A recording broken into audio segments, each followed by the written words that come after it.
What you think about when you're born into a fire? Let them burn it out. Sell them to the richest buyer. They wanna let the world decay. They tell us lies and fade away, fade away. We feel betrayed. We were raised to lose the race. Wake at the back of the pack, kill it anyway. Listen up now, because we're never dropping out. Beat the odds, beat the big house. Our brains are bigger than the doubt. We've been thinking for ourselves, never let the truth fade away.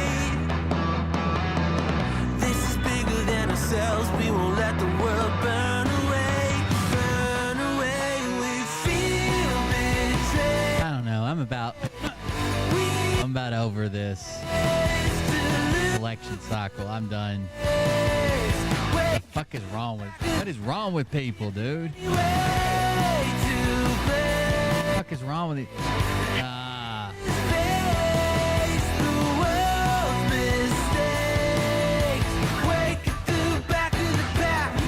I do have the full Phil Godlewski video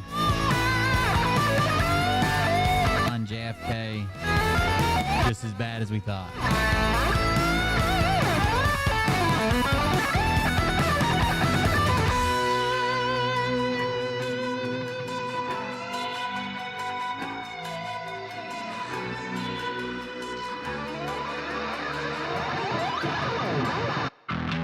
And we feel betrayed. We were raised. Somebody tried to argue with me that Trump and his wife, Melania, have been together for a long time. They were married in 2005. Mariah and I have almost been together that long. We've almost been married that long. He's 80. What is a long time? Well, they've been together a long time. I think she loves him. Okay. Dumbasses. Hey Daddies, it's me, the Linda Binda from TikTok. I wanted to make this video because I wanted to thank you for watching Cold Beer Confessionals with Will Bird. I think that's just incredible. I've watched a few episodes and I'm just like very intrigued. But you know what I'm most intrigued in is Big Daddy's meat stick. I heard that it's very thick, like a good old German sausage. You know, Linda and her coochie loves that. Oh, never mind. Let's not go there. Anyways, I hope you have a good show and enjoy it as you can. There's a lot of weird things that go on, especially when it comes from the realm of Linda Bindaland. So, enjoy the show. Thanks for watching. Peace out. Welcome, everybody. Yesterday I was just worn out from like working. Today I'm worn out mentally. I don't know what's going on with people. I really don't. Anyways, here's something that's fucking wild.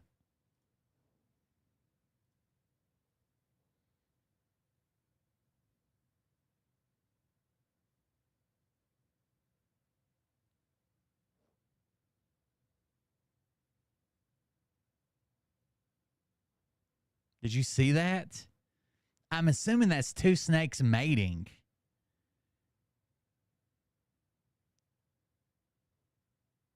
And they go up in this dude's like, so when you install cabinets, there's always like this buffer around cabinets that you don't see in the finished install because you got kick plates and things that had gaps and shit in between cabinets because each cabinet unit is separate.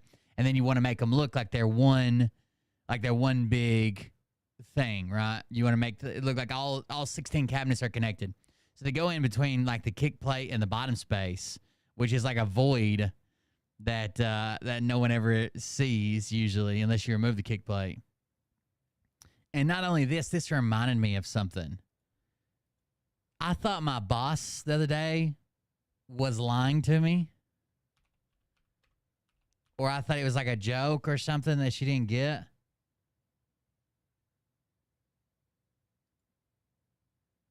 When she showed me a picture and I was like, what the fuck is that? So, you know, we've been having an issue with like snakes at the campground or whatever. This is a copperhead's penis.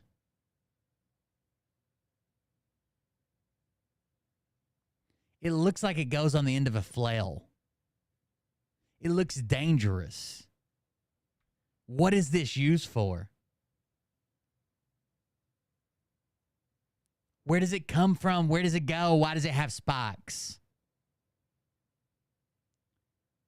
I guess she was texting somebody about like the copperheads that are at the campground or whatever, and something about they must be like fucking like crazy or like rabbits or whatever. And I guess he knew this little tidbit of information and sent her a picture of it. It's like, hey, you know, this is like what their dick looks like, right? This is terrifying. This is absolutely fucking terrifying. What is that?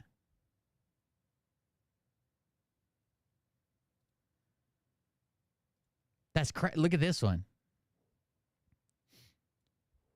So the first one is the everted hemipenes. So there's one in each direction, so they can fuck coming or going, I guess. And those are called hemipenes.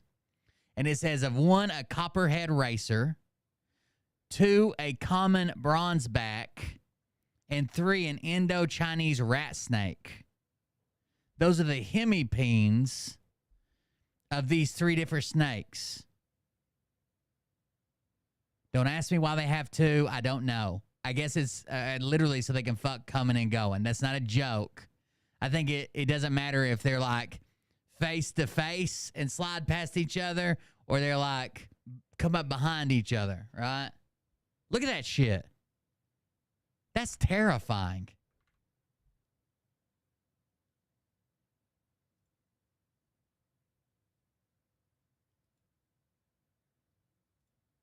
What is happening here?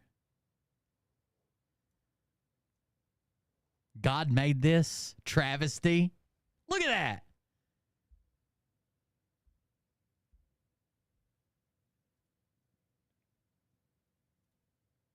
Oh my God. We got a 3 for boys. What the fuck, dude? If you don't know this, my dad and sister didn't know this one time.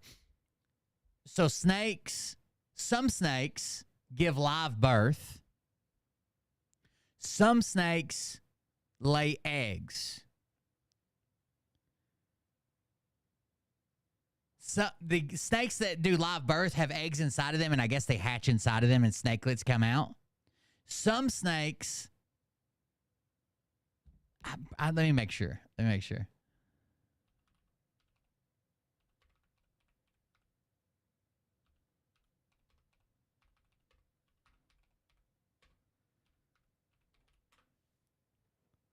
Some snakes give a form of live birth, which is like where snakes come out of them, even though they hatched an eggs inside of them.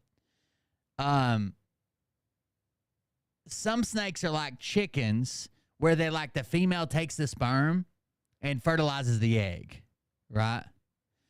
And some snakes lay the eggs and then the male comes and fertilizes them.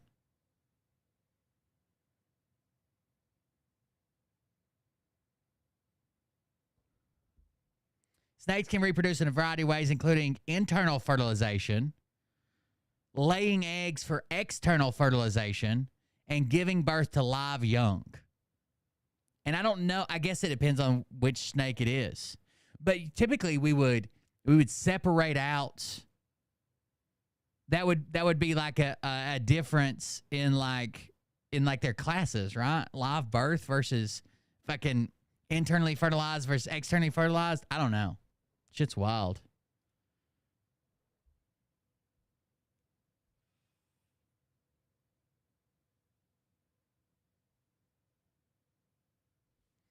Then snakes can also have virgin birth. So I guess female snakes, technically, I don't know if they carry the sperm. Female snakes, if they've never encountered a male in the wilds, can still lay eggs that are viable and will hatch. Not all of them. Snakes lose so many. But they'll have viable eggs that'll hatch and have live offspring. And they've never encountered a male ever. And they can still have viable offspring, which is wild. That's not what the whole show's about. I just thought it was interesting because I saw those snakes go in that thing.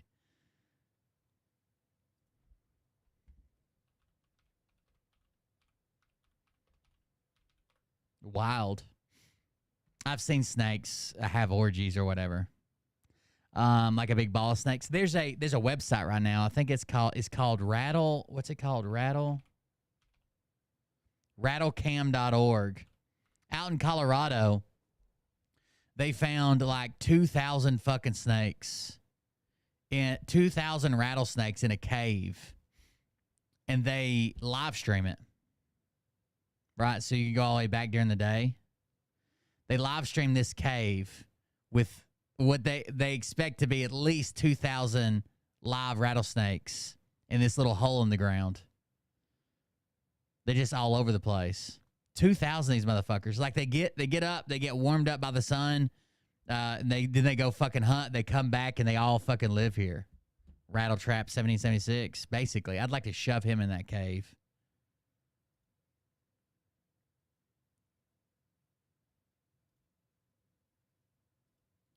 So, oh, there's one.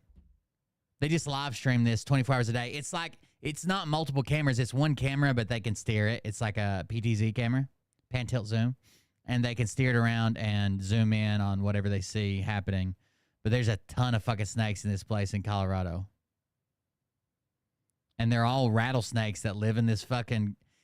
They don't know how deep the cave is, right? They haven't got super close to it. But I guess when they went there in person, they estimated it to be like 2,000 fucking rattlesnakes or more, just from what they could see. It even switches over to night vision for like nighttime shit. But it doesn't show like the snakes feeding very often because animals aren't dumb enough to come in this area. So like usually they get what they got. They get like warmed up by the sun or whatever. They take off. They go hunt for the day. Then they'll come back. And some of them you'll see with like big lumps in their bellies where they ate. Plus snakes don't eat that super often, right? They might eat like once a week. I don't know. I know people that own pet snakes don't feed them that often. Must take them a long time to digest it. They could pull energy. I guess they evolved to, right, they don't have to eat super often. Because once they eat, they're kind of vulnerable.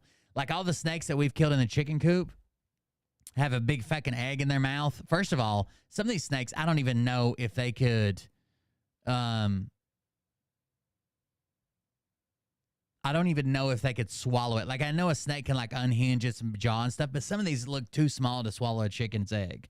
Like they might get a bird egg. Some of these snakes look too fucking small. And I know they got like a special tube where they get like breathe around it, like when their mouth's full. But after they swallow like a big meal, they're kind of fucked. Right? They kind of just lay around with oh, somebody just walked up to it here. They just kind of lay around. They can't move very well. Look at that, dude. It's a whole wall of snakes. Oh, I think the camera's like on a stick or something.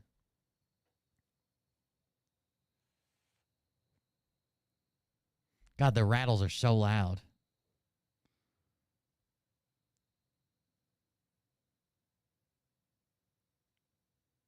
Which one you think would kill you first if you stuck your leg over there?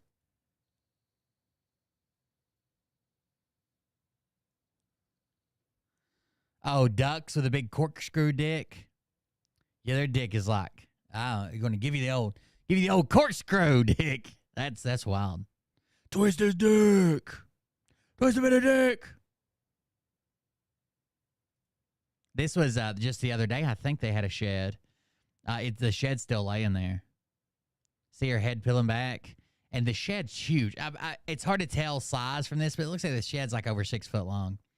Which that rattlesnake that we killed was probably 5 feet, I guess. Maybe getting close to, it was over 5 feet probably. I had its head cut off, and I was holding it like what I thought was be my arm like straight out, and its body was still on the ground.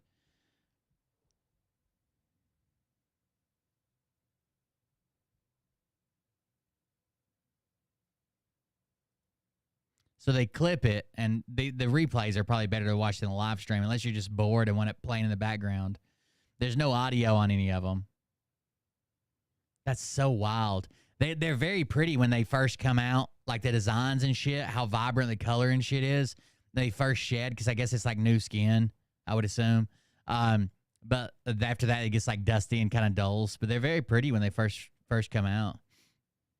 They have to find shit to like hook it on. Well, I guess if you've had pet snakes, you know.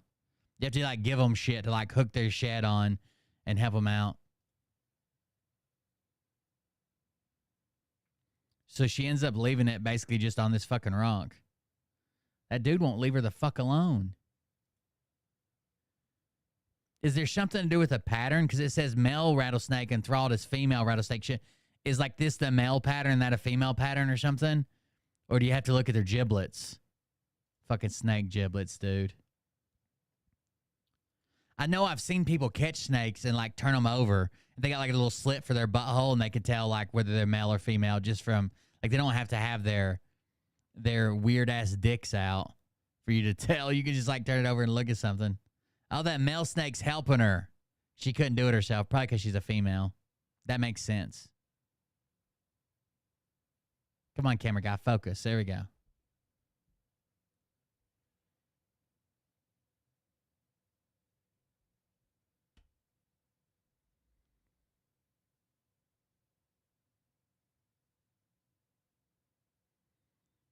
He's holding her shed so she could pull out of it.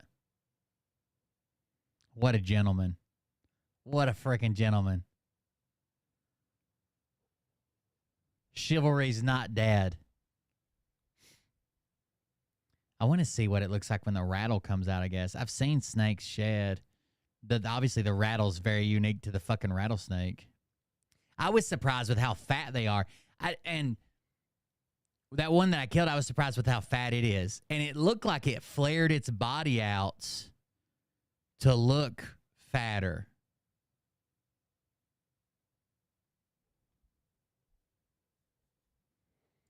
Like I don't know if it's like more intimidating or something.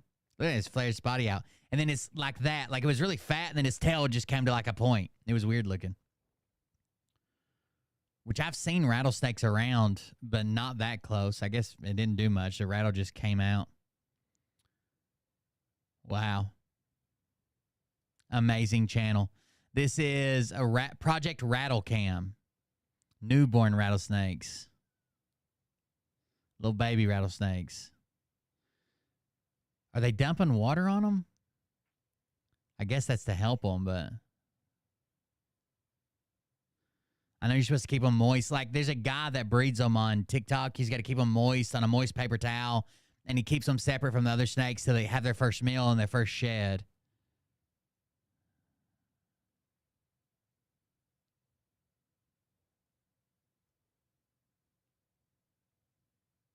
He's just taking a piss on them. Piss on these fucking rattlesnakes. That guy was definitely fired. They get a lot of fucking clips from it. Garter snake. Is there a garter snake with the rattlesnakes? No, he's got to be somewhere else. The rocks don't even look the same.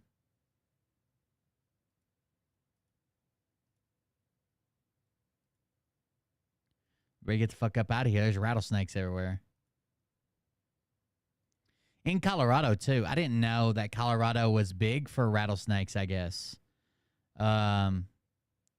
Silver male rattlesnake vigorously courting a pile of females. Now we're in snake corn.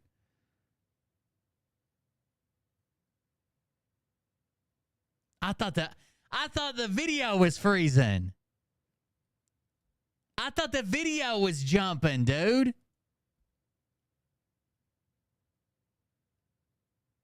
That's it. That's the motion.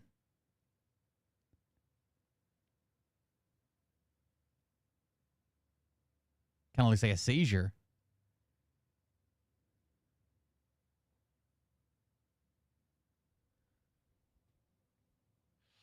There he goes. Get you some.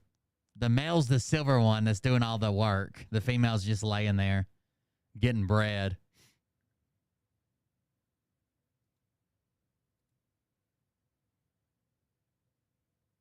I just didn't imagine that would be the motion. I imagined it would be smoother. I don't know. Fuck.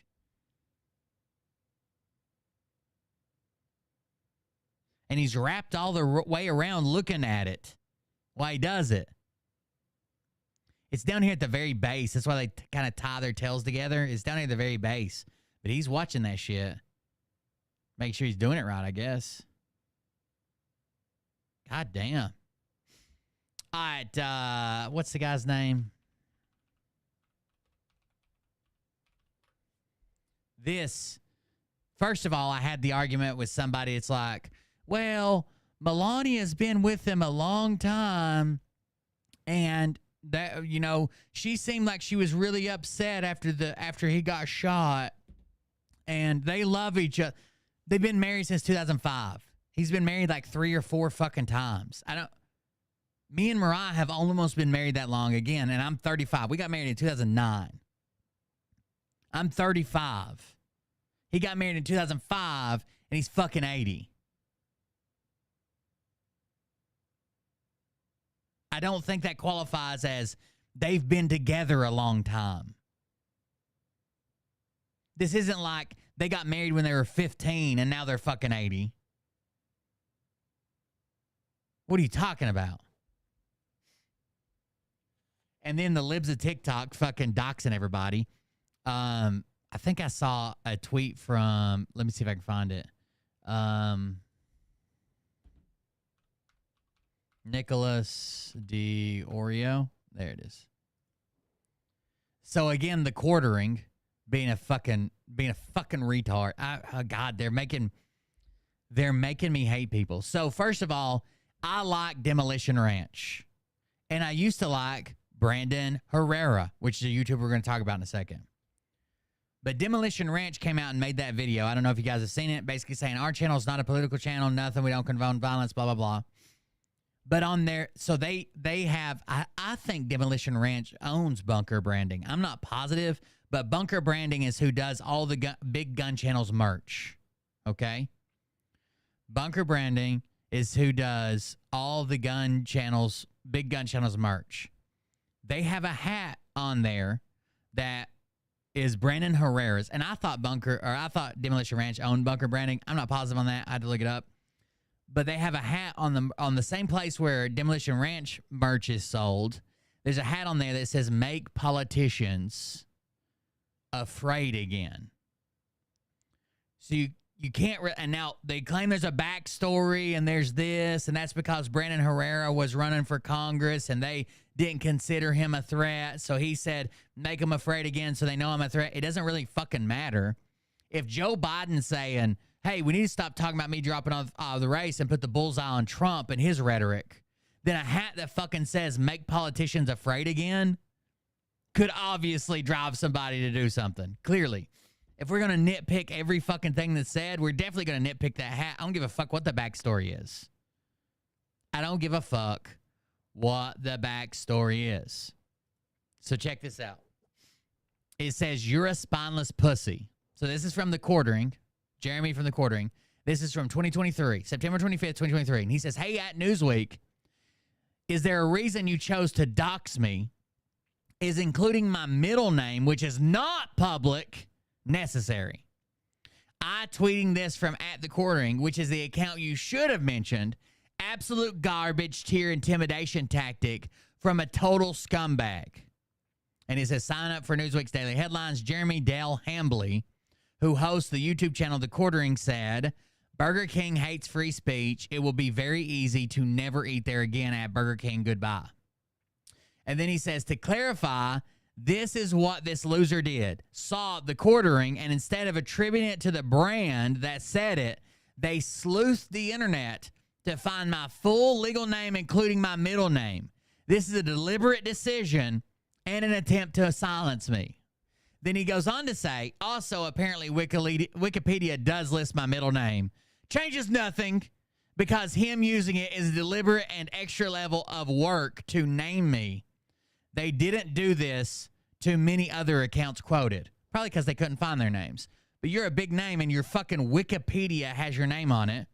I think it's probably due diligence to not say the quartering says, but saying Jeremy Hambly, including Dale. I don't give a fuck if they found it on Wikipedia. Jeremy Dale Hambly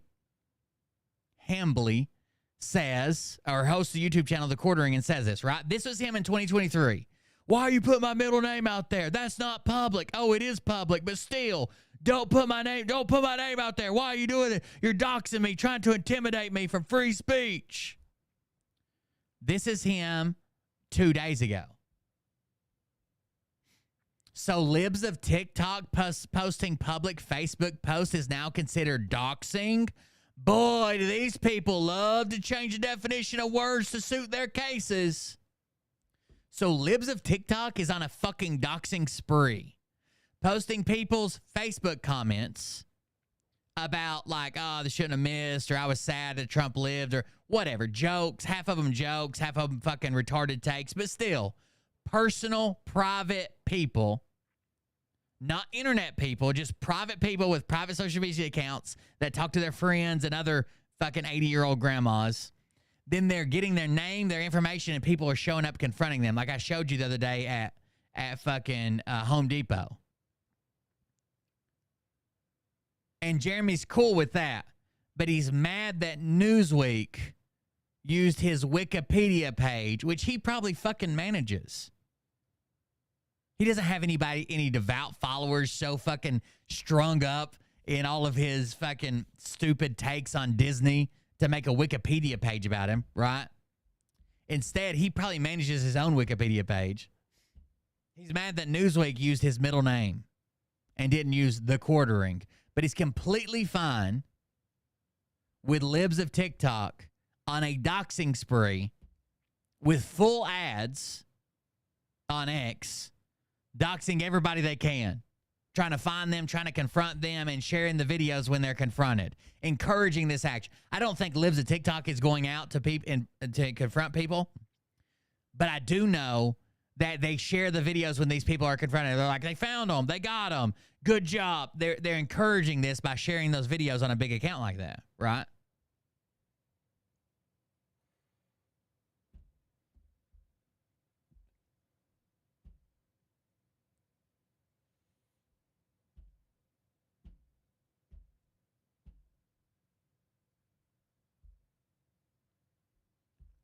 I don't think if you're 80 years old that saying 20, we've been married a long time for 20 years. I think it's different, right?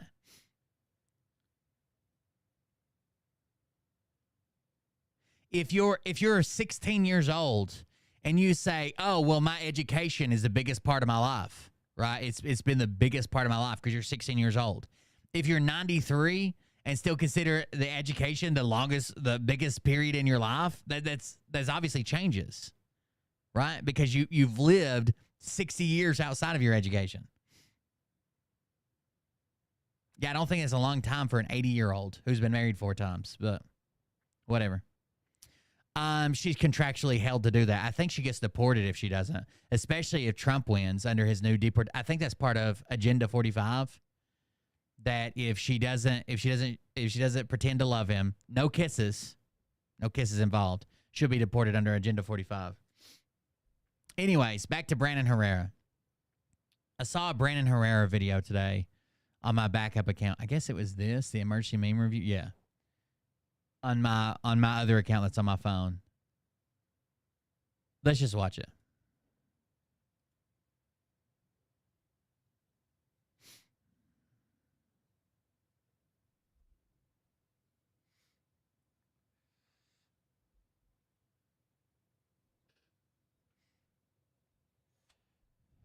I gotcha. Full assassination attempt on former president and current presidential candidate. Emergency gun meme review. So, Quite the weekend for news. Dude, check the news. It doesn't matter what channel. So for those who don't know, or maybe don't know all the details, on Saturday, July 13th, there was an unsuccessful assassination attempt on former president and current presidential candidate Donald Trump. At his rally in Pennsylvania, multiple rounds were fired at Trump, with one of them hitting him in the ear. It hit me in the ear! The would-be assassin. And that's what the bang was. The second bang was not a supersonic crack. It was Trump's ear. Assassin was then quickly killed by Secret Service, and then Trump was ushered to safety. But not before he took a moment to reassure the crowd to let them know that he was okay. He did this by standing up and throwing his fist in the air for what is undoubtedly the hardest fucking picture of 2024. The memes were everywhere, instantly. And not just in the gun world or in the political world. This shit went mainstream in like half an hour. My boy is carrying me out of the bar at 4 a.m. The Waffle House staff trying to wrestle me out the door after ending a weekend bender in their establishment. If I don't go quietly to stay, won't let me see my children again. The memes are funny. That's not what I'm talking about.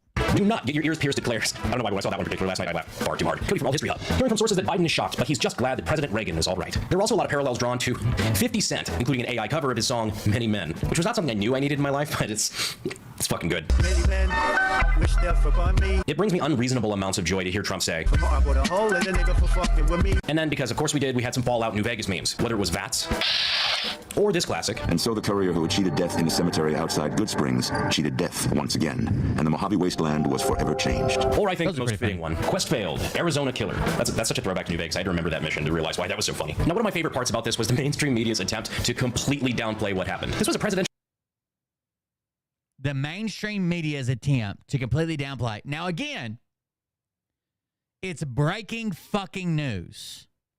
No one knows what happened. I don't know if you guys remember, but Destiny played a clip of 9/11 coverage. When 9/11 happened, they were like, we think it might have been a plane. We're not sure. Something has struck the world. Could it be a plane off course? Could it be a pilot that died? Could it be a hijacking? Could it be, right? They didn't even say that it was a plane. They're like, oh, something struck. It could have been a plane. Sources are reporting. But what blows my mind is, what is the conspiracy here? What is the goal? Do you think that every news outlet in the world was going to pretend that there wasn't a shooting?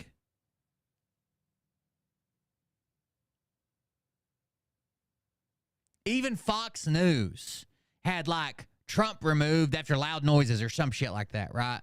Trump had to be removed after a security incident. Loud noises heard, Trump removed from stage. Trump saw bleeding. They kept updating them, right? But what is let's pretend that every news agency in the world was in on this. And they're like, we're not giving that guy an assassination attempt. What happens after? It was live streamed. What do you think they were doing, Brandon?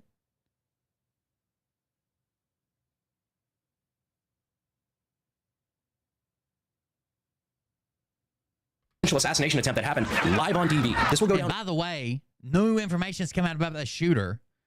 It seems like he was just looking for anywhere to have a mass shooting event. He even researched the DNC in Chicago, how far it was, when it was happening, and the dates and times. He searched well-known political figures, where they were going to be, where they're going to be at. He searched other mass shooters. He had a picture of one that he thought, I guess he idolized a mass shooting or tried to recreate it. That was Ethan Crumley. Ethan Crumley, the only reason he's kind of notable, he was a school shooter. The only reason he's kind of notable, I think it was Oxford High School, is because he was the first school shooter that they charged their parents. The parents were charged for leaving, I think he used a handgun, maybe. It could have been an AR, but I think it was a handgun, and they left it out, unsecured. He was a minor. This is a completely different case, though, because the guy's 20, and I don't think they're getting their parents for anything, unless they fucking helped him. He's fucking 20 years old. In American history books, much like the Reagan failed assassination attempt. A former president and current candidate being shot. Big fucking deal. And we were met with headlines from, like, for example, Washington Post. Trump escorted away after loud noises in. What is wrong with this headline? Nothing. There's nothing wrong with this headline. Now, it's been updated, right? This was the headline like minutes after it happened. And headlines don't instantly update. You can't fucking just see something and then tap into fucking Elon Musk's goddamn brain computer and update the head, right? Like somebody has to make a call, somebody has to write the story, somebody has to put it out. It goes through it goes very quickly, probably. That's why we see mistakes in live news stories, but very quickly through an editorial process. Then it's published. It does sound like it was just the opportunity. Who's going to be the closest to me? It also seems that the shooter showed up the week before the rally, showed up the day before the rally, was there for like an hour, then went home and got his firearm. His parent, went home, got a firearm, left with it, and a backpack, an AR and a backpack. His dad asked him where he was going.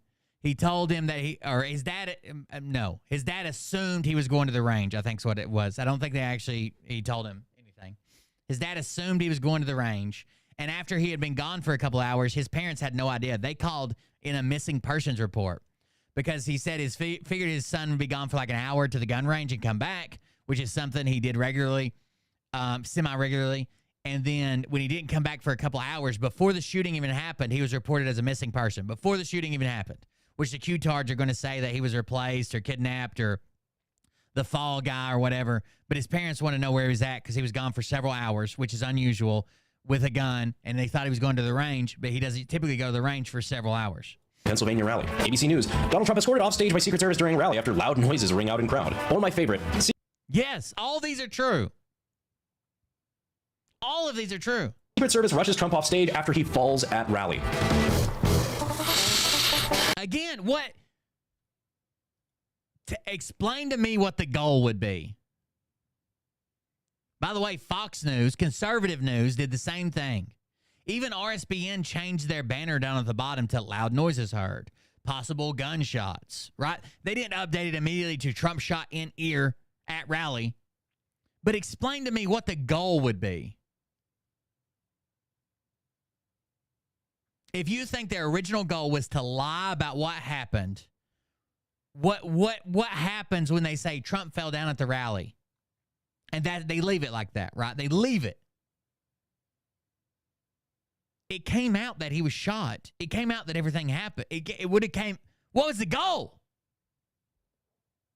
I know journalists. I used to like this guy's channel. He just does a bunch of stupid challenges and stuff. And I like guns. I'm a gun person. I like guns and cars and all kinds of things. I'm a fucking nerd. But I used to like his channel. But this is the dumbest take on breaking news headlines I think I've ever. Again, during 9/11, until we literally live streamed the second plane hitting the building, they wouldn't even admit it was a plane, dude. Aren't people, but Jesus, sometimes they surprise even me. Spike Cohen chimed in. If CNN had been around in 1963, JFK fall. Right. What if something else could have happened, right? What if there was just a loud noise and someone threw a broken piece of glass at him and cut his face, right? Because all we saw was a little bit of blood, possibly. And they put that it was an attempted assassination. They have to walk all this back. That is actually somebody drunk with a broken beer bottle, and they threw it at him, and it cut his face. Falls really, really hard at rally in Dallas. I mean, anybody who watched the video immediately knew what happened. Just fucking crazy for them to throw up their hands, almost. And the only reason they're putting this spin on it, just kind of crazy for them to throw up their hand. The only reason they're putting this spin on it is 100% political, right? Oh, you can't trust the media. You can't.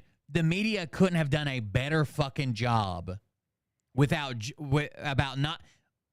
How many times have they jumped the gun and been ridiculed for, like, what was the one where they jumped the gun on the kids beating the drum? The Covington High, was that Covington High? The kids that were beating the drum, the war drum, and the crying Indian thing, like the billboard.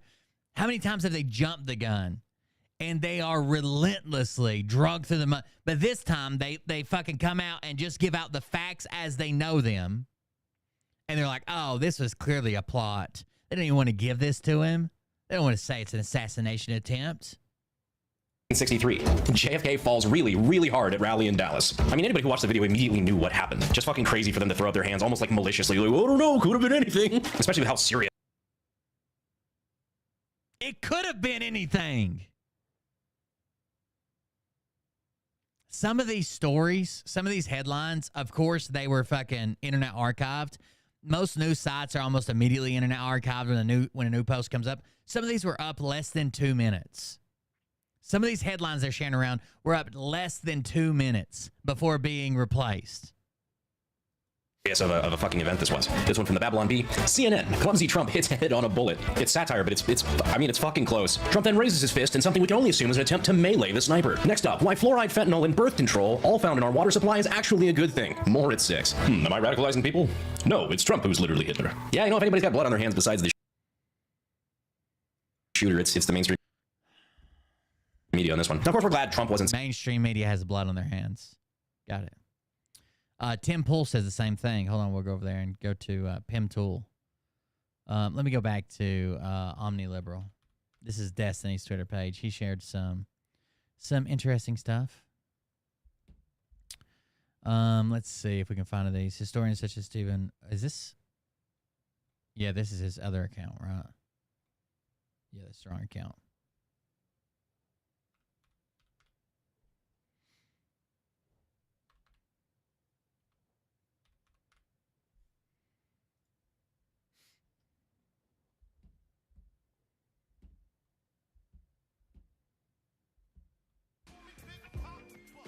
Number 2 just resubscribed for 9 months. This show is 100% funded by viewers like you.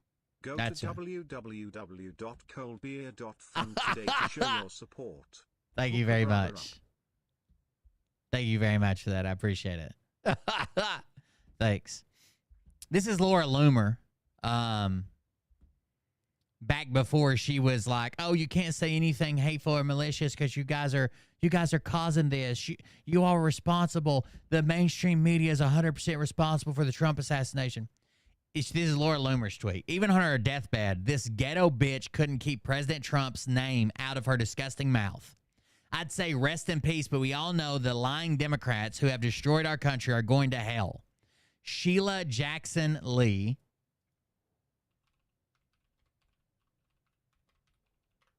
Sheila Jackson Lee will be remembered as a destructive force in America and one of the most low IQ members of Congress in the history of our nation. Today she died. Instead of spending her final moments with her family, she was talking shit about Trump on X and spewing more lies. She won't be missed, but I'm sure she will still be voting Democrat this November. Good riddance.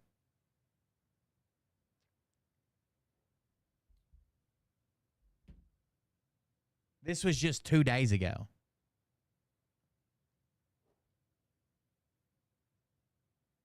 July 19th, 2024. This was 2 days ago.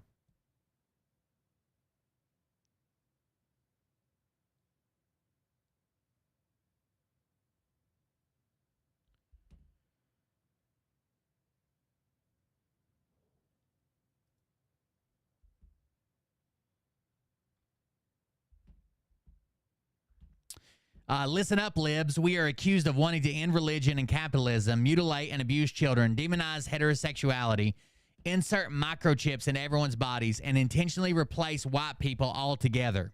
But it's really important that we tone down the rhetoric.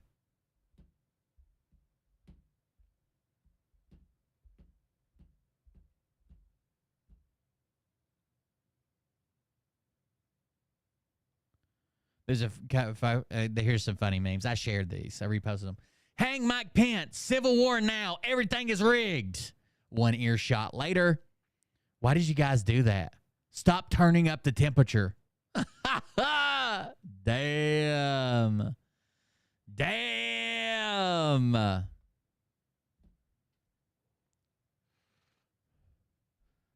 Damn. There's another good one here in a second. Lauren Southern says, me getting ready for war, retweeting the docs of a middle-aged minimum wage cashier because she made a stupid Facebook comment. That's the war they're in. That's the war they're in. Middle-aged white woman who works at Home Depot. Got to take her out. Got to take her out. There's the quartering tweet. There's another one about Tim Pool. MAGA 2020, fuck you, I'm not wearing that face diaper. MAGA 2024, everybody's ears taped up. This was funny. So Young Vec tweeted out, I hate this fucking job. I wish the shooter didn't miss at libs of TikTok. Oh, let them do the work for you, huh? That's pretty funny.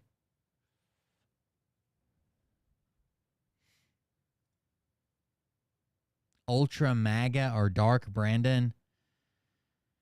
I can't support Trump. I did. I can't support Trump anymore. I'm honestly really fucking tired of seeing him, hearing him, looking at him, terrified of what he's going to do when he becomes president. I can't support Trump anymore. I'm not Biden's biggest fan either. We have a Second Amendment to protect ourselves against a tyrannical government.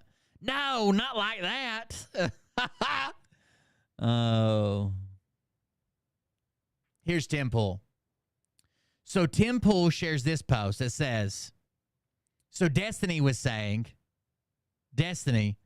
I guess, I'm just getting pissed off at the fucking MAGA people. Incredibly angry with the conspiracies and their fucking peddling of bullshit narratives. Destiny says, remember, there are zero values to any of these people. And now this is that Tim Pool clip we played the other day. I'll put it this way. Fuck Tim Pool. Should Democrats be in jail? No question. When Donald Trump gets elected, should he start locking them up? No question. Should there be lists of Democrats that need to go to jail? 100%. And the reason for that is they've committed crimes. All right, so he wants Democrats locked up because they've committed crimes. And then his guest says they should actually be executed, right? We need to make sure that when Donald Trump wins, we've got an attorney general, a deputy attorney general, a head of the CIA and the FBI. Kash Patel would be fantastic. We can have attorney general. There's some names floating around. And then they can start having their investigators and the feds issuing subpoenas, pulling up evidence, and with real evidence, bring them to judges for warrants. Then these people can spend three years of their lives fighting tooth and nail for the crime against the government for crimes they commit. Same thing. I used to like Tim Pool when I felt like he was just. I felt like at one time he was just the guy that was talking about stories that other people didn't. He was like the little guy. When he started getting money and fame and covertly just sucking Trump's dick, I can't stand him anymore. And we can prove. Yeah. And the reason why we put them on trial is that we can show the whole world we will uncover what you've done. We will make sure everyone knows, and you will be held accountable for it. Not just jail, they should get the death penalty. You know, we actually used to have the punishment for treason in this country. Not just jail, they should get the death penalty. Now, Tim Pool responds to Destiny sharing that because he calls Tim Pool a grifter. And Tim Pool says Destiny can't understand the difference between we must use legal means to criminally charge those who have committed crimes, and Trump is an existential threat, get in their faces, punch a Nazi, tear down statues, censor our opponents, etc. So he's saying, I'm saying we need to use the law for people who have done wrong. We need to use the justice system and the laws there on the record to prosecute them. I'm not like the left saying he's a threat, get in their faces, punch a Nazi, tear down statues, censor our opponents. But then if you go search Tim Pool, I've preached this ever since he started selling MREs. All the way back, 26 minutes ago, you're in a civil war. An hour ago, civil war. August 3rd, it all depends on what happens next, but should this escalate, then history will regard everything happening now as the second civil war period. August 1st, you're in a civil war. July 23rd, you're in a civil war. June 14th, 5 years ago, I was worried that rising tribalism and political street fights could be a precursor to civil war. We are now at the president has arrested his political rival phase. March 31st, you're in a cold civil war. March 20th, American Civil War II, pedophiles versus Nazis. You don't think that's dangerous rhetoric?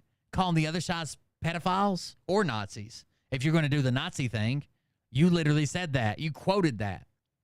August 26, 2022. Come on, after that, how can y'all tell me we aren't headed for a civil war? September 26, 2022, civil war.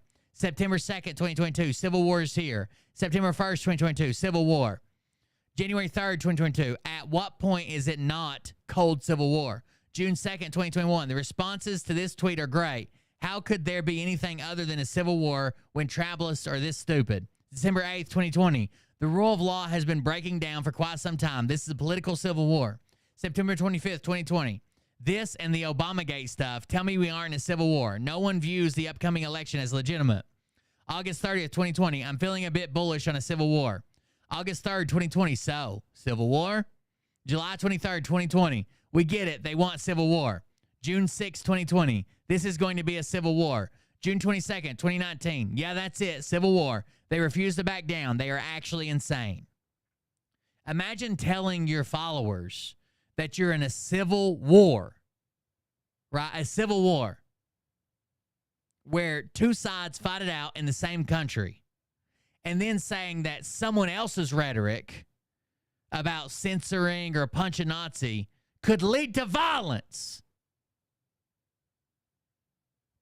You're telling people they're in a war. And in a war, you either fight for your side or your side fights or you fucking lose and die. So imagine telling people for years they're in a fucking war and then being bold enough to say Trump is an existential threat, get in their faces, punch a Nazi, tear down statues, censor our opponents. Really, the only one that even includes violence is punch a Nazi, right?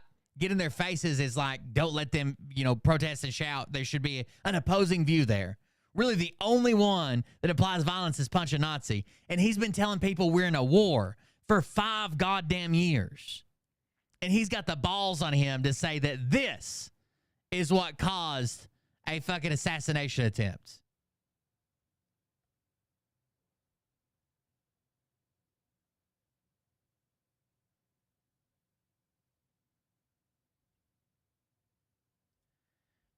If anybody has been turning the temperature up for literally years, it's been the right-wing narrative. I used to be one of those people.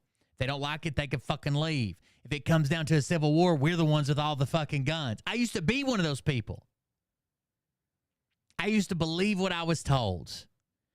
The problem is when you start looking into their claims, it just gets worse. And here's one that Destiny has right at the top of his thing. This is one of the first things that I debunked when we were doing election coverage 2020. When something started fucking flipping in my head. This right here. Yeah. So I saw 4 suitcases come out from underneath the table. Now, this is Trump's legal team testifying at a hearing in Georgia. Listen to what they claim, and then listen to the part, and then look at the part they didn't show you. I saw 4 suitcases come out from underneath the table. I'm glad you got out too, Kayla. If you guys don't know, I kind of grew up with Kayla. She was younger than me, but I grew up living just down the road. We went to school together and stuff, and I grew up living just down the road from her family. I didn't realize who it was until she joined our Discord the other day, and I clicked on her profile picture. And I was like, oh, I know that person. I saw 4 suitcases come out from underneath the table. This was a lie. This was 100% a lie that Giuliani, Sidney Powell, Trump him fucking self spread and disseminated and fucking got people radicalized that they were cheating with fake ballot boxes, suitcases under tables. And it's never been true. If you never saw my coverage when we broke down all the lies about Trump and Giuliani and his team and the cheating and the fraud, every piece of evidence they showed you, they only showed you a piece, or they spun it, or they didn't show you the aftermath, or they put their narrative on it and made me mad as fuck because I thought they were fucking really cheating. But every one of those had a simple fucking explanation, or even videotaped evidence that disproved what they were fucking showing you, and they cut it out. They didn't show it. They only fed you the part out of context, the clip that they knew would make you mad.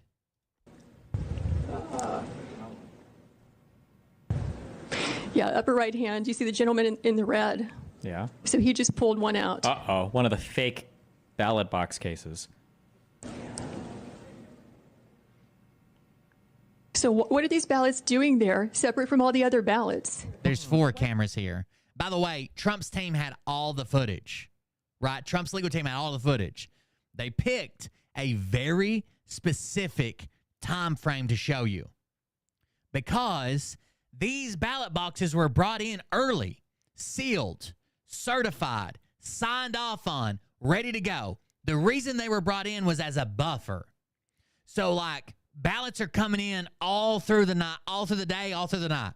Sometimes there'll be a downtime where a truck hasn't shown up in a while and you ran through your boxes. That's when you go ahead and grab the buffer boxes, and so you can keep counting, right? So it isn't like we're counting, and then we're just sitting around waiting on a truck. We pull from these buffer boxes so we can continue counting to get it done quicker, rather than rushing through it all and then waiting, sitting around on a truck. They had extra that were already there. They were already certified. They were the official boxes. They were sealed the way they were supposed to be. They were delivered the way they were supposed to be. They were stored the way they were supposed to be. Everything was the way it was supposed to be. Everything about it. And their instruction were, when they ran out of other boxes or they didn't get some delivered to their tech, because they were bringing them into them. You don't go up and get your own boxes. They bring them to you. When there wasn't a box in front of you, grab these other boxes, and this is a buffer to keep you busy, keep you counting. Why are they only counting them whenever the place is cleared out with no witnesses? Is the question. So these machines... This was one of the biggest lies. People still repeat it in my chat today when I say, like, no, I don't think. I did at one time. Well, I guess I was angered. The fact that I thought that I was so fucking mad that I thought that they were manipulating the election because I was believing the people that I thought I could trust, the people with shit to lose, like Giuliani and Sidney Powell and shit, Linwood, the people that were famous that I thought they have something. They wouldn't just come out and say this if they didn't have the evidence, right? Trump says over and over again, we got it. We caught them all. We got all the evidence. None of it. They have none of it. And then when I started figuring out that it was all fucking bullshit, the people that were still on the right that knew it was bullshit were like, well, it's not that big a deal, while they were trying to steal the election, right? They illegally stole a bunch of fucking machines. They were putting fake electors, knowing that Trump did not win those electorates. They were putting slates of fake electorates together and pretending as if they were the real electorates to send them to D.C. to compete, knowing they lost. Right? So this is like, let's say me and you are competing for a world record. The most fucking hula hoops on your head. And I get 7 and you get 9. And we're both competing and we have witnesses and we're both competing. I get 7, you get 9. It's clear that you won. You got 9, I only got 7. And we have to send this document off to get a world record, right? And you send out your document and say, I got 9. Here's my document. Here's the record of it. Here's my witnesses. And we're sending them with the paperwork. And I just say, fuck you. I got 11. I know I didn't. I know I fucking lost. I know it's bullshit. I know I'm making it up. But I'm going to send somebody to argue with your guy and pretend as if I won and tell everybody, oh, I won. I know I won. I'm just going to send somebody to argue with you. And knowing I lost, Trump knows he fucking lost. He knows he fucking lost. And he's convinced literally millions of people that it was set up, that it was rigged, that something happened that did not fucking happen, and he knows it. And something as big as the peaceful transfer of fucking power in the United States. Then he said, then after he knew he lost, after he knew the courts wouldn't support him, after he knew all his bullshit evidence was exposed, after he knew there was nothing less to do, he thought about suspending the fucking Constitution. And when he's advised, that might not be such a good idea, right? That looks kind of like a coup. He invited a fucking army to D.C. and said, be there. It's going to be wild. He set up his own vice president to potentially be fucking killed by saying, oh, I talked to Mike Pence. Hopefully he does the right thing. Then say, Mike Pence has failed us and failed this country. And these people were just angry because they had been fed bullshit. You should be angry if you think the election's stolen. The problem was the person who gave you that information did not have our best interest, the country's best interest, anybody's best interest but his own. He fed you that. You should be mad if you think the election was stolen. You were lied to. And they manipulated the evidence to make you mad. They knew you were going to get mad. I'm mad. People are like, why are you so fucking mad at Trump? Why do you hate Trump? Because he told us they were stealing the election, and I was rightfully mad about that when I believed it. And in the background, he was trying to steal the election. And you should be just as fucking mad about that. Can process about 3,000 ballots an hour. Okay. You have multiple machines there, Yeah. and they're there for 2 hours. So you do the math. Uh-oh. How many ballots went through those machines in those 2 hours when there was no one there to supervise, to be present, consistent with your statutes and rules, to supervise the tabulation? We believe that could easily be, and probably is certainly, beyond the margin of victory. By the way, they review every vote that was scanned in this time period has went through meticulously by hand by representatives of both parties and been reconfirmed. So if you're like, well, it doesn't look like the monitors were there, the people are supposed to, every fucking vote that was scanned that night has been hand reviewed by representatives from both parties, and every vote, except for like a meaningless percentage. Usually when they go back and recount, every recount I've seen, when they go back and recount, Joe Biden ends up with more votes. It's a number that doesn't matter. 2 here, 5 there. It doesn't matter, but still. In this race. Now here's the truth. We can show exactly when they were placed under there. So these were not and they ruined some of these people's lives. This there's still death threats against that. What's her name? Ruby Freeman, or whatever, the black woman and her daughter that worked as they still get death threats. They sued Rudy Giuliani for defamation and won easily. It wasn't even like up in the air. All they were doing was their fucking job.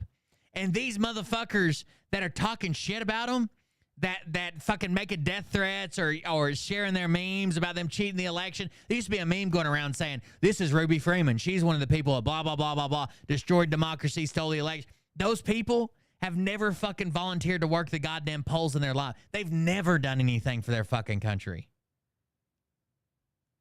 But spread the rhetoric that these people were trying to undermine the election and to get Joe Biden to win secretly.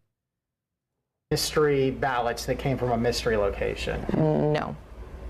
They were right there in the room. Yes. People watched them placed in those boxes. Yes. This is the short section of the video the Trump team has shared. It's not suitcases being pulled from under that table, but official sealed ballot containers. If we go back in the video to sealed ballot containers.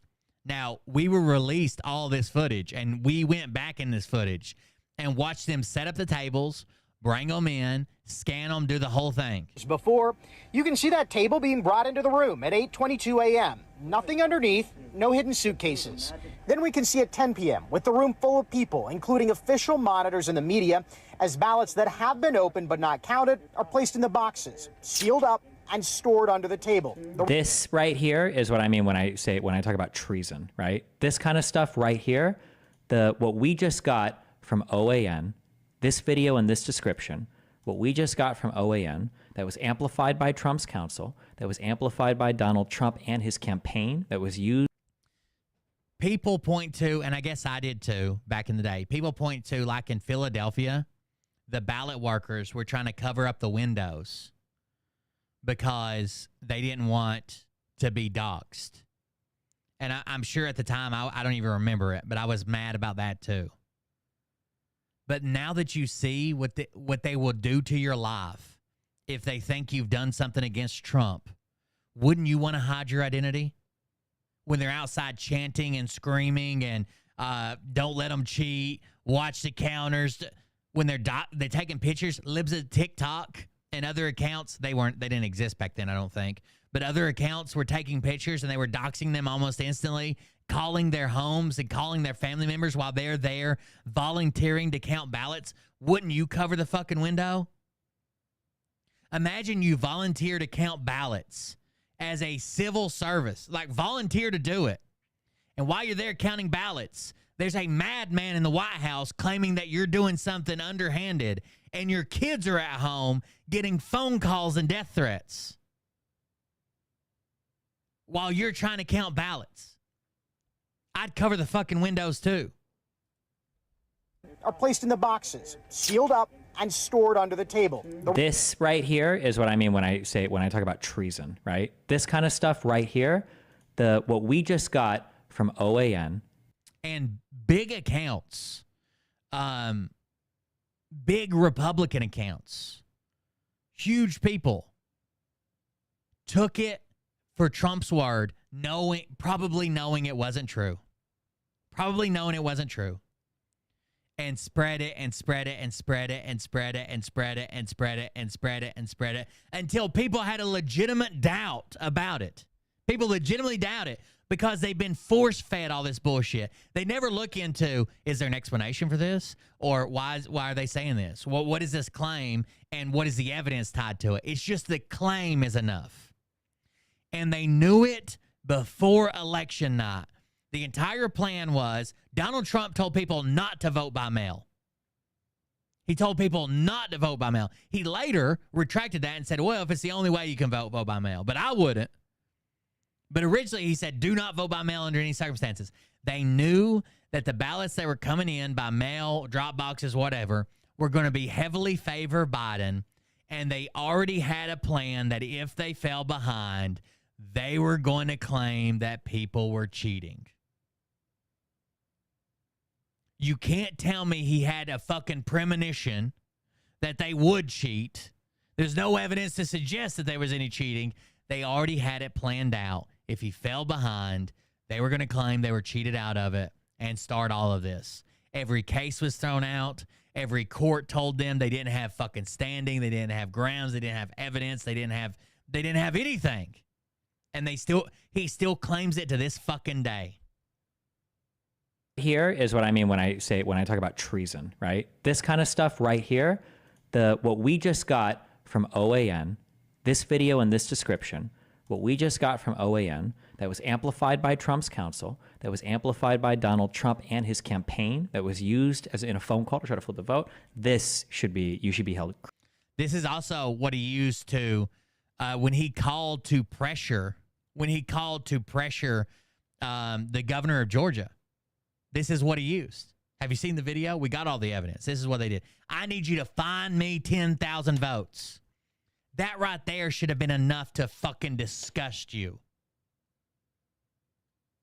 You should have immediately said, what the fuck is this guy trying to do?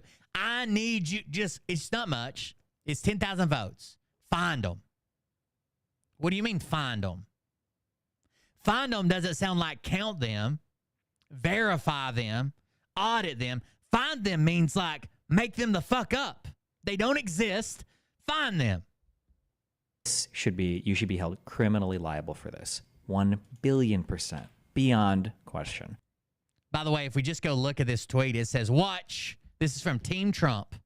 And it says, watch. Video footage from Georgia shows suitcases filled with ballots pulled from under a table after supervisor told poll workers to leave the room. And 4 people stayed behind to keep counting votes. That was all a lie.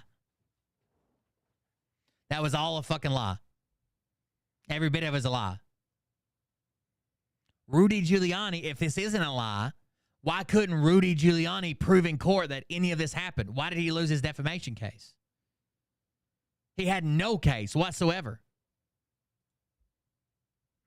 They told us to wait, that it was all going to come out in court. They told us the election was corrupt. Then they said, wait, we got all the evidence. And then they told us that the poll workers were corrupt and the governors were corrupt and the electors were corrupt. And it will all come out in court. Then the court was corrupt. Then Mike Pence will fix it. Then Mike Pence was corrupt. They tried and tried and tried. Donald fucking Trump, while claiming that the Democrats stole the election, Donald Trump tried to steal the fucking election. While he's saying, look what they're doing. That's exactly what he was doing. I'm tired of beating around the bush. These people are goddamn retarded. These people are retarded. And with just a little bit of evidence, You can see exactly, while claiming that the Democrats did it, it's exactly what the fuck he was doing.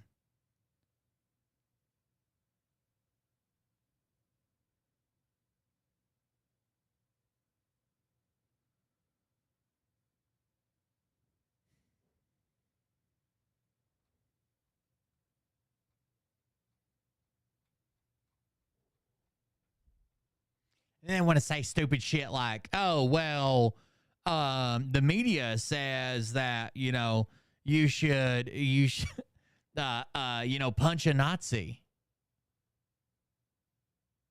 Mike Lindell went broke trying to prove it. That's right. Mike Lindell was out here making bets and losing them left and right. And the court has ruled 3 times now that he has to pay for losing his bet on his evidence that he said could not be disproven.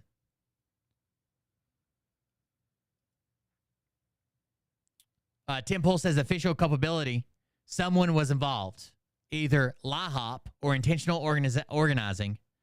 Tucker, Jones, and many others predicted assassination, and it almost happened. A reasonable person cannot conclude it was a lucky, random nut job. So Destiny asked him, would you be willing to put $10,000 on whether or not someone from the left will be convicted? Credible evidence has come out for concocting this conspiracy. If only a nut job would conclude that it was random, why not put some money on it? Now, Temple didn't respond, of course. Of course. Could you imagine the size of the conspiracy that would have had to happen? Could you imagine?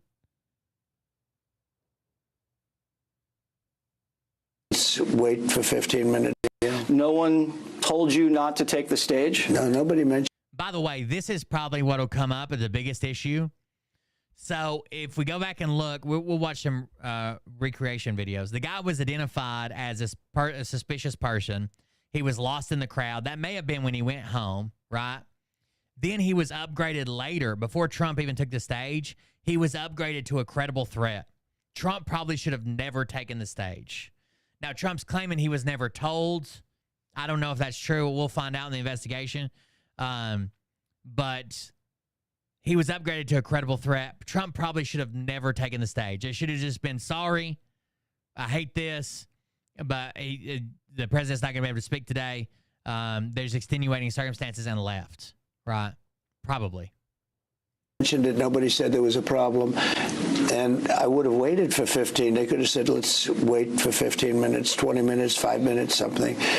Nobody said, I think that was a mistake. How did somebody get on that roof? And why wasn't he reported? Because people saw that he was on the roof. I mean, you had Trumpers screaming. A woman in the red shirt, she was screaming, there's a man on the roof. And then other people said, there's a man on the roof who's got a gun. And that was quite a bit before I walked onto the stage. So you would have... Yeah, I don't believe him at all about it. I don't believe him at all. He may have been warned. He may have said, let's go. I don't know.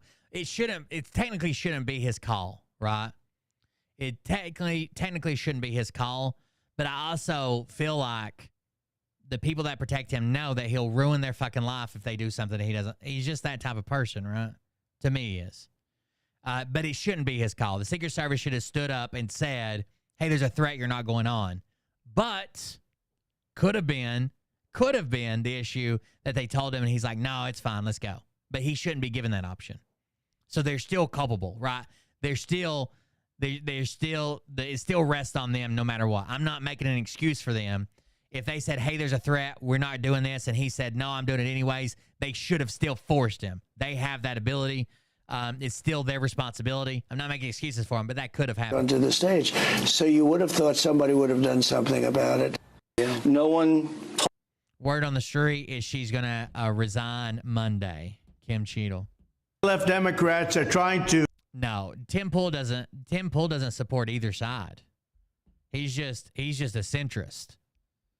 We've scrolled through 4 tweets, and they're all about Trump and supporting Trump. Joe Biden and the radical left Democrats are trying to pose as the defenders of democracy, but in fact, they're the ones destroying our democracy. Crooked Joe and his henchmen have tried to shut down free speech with a massive government censorship operation to silence their critics.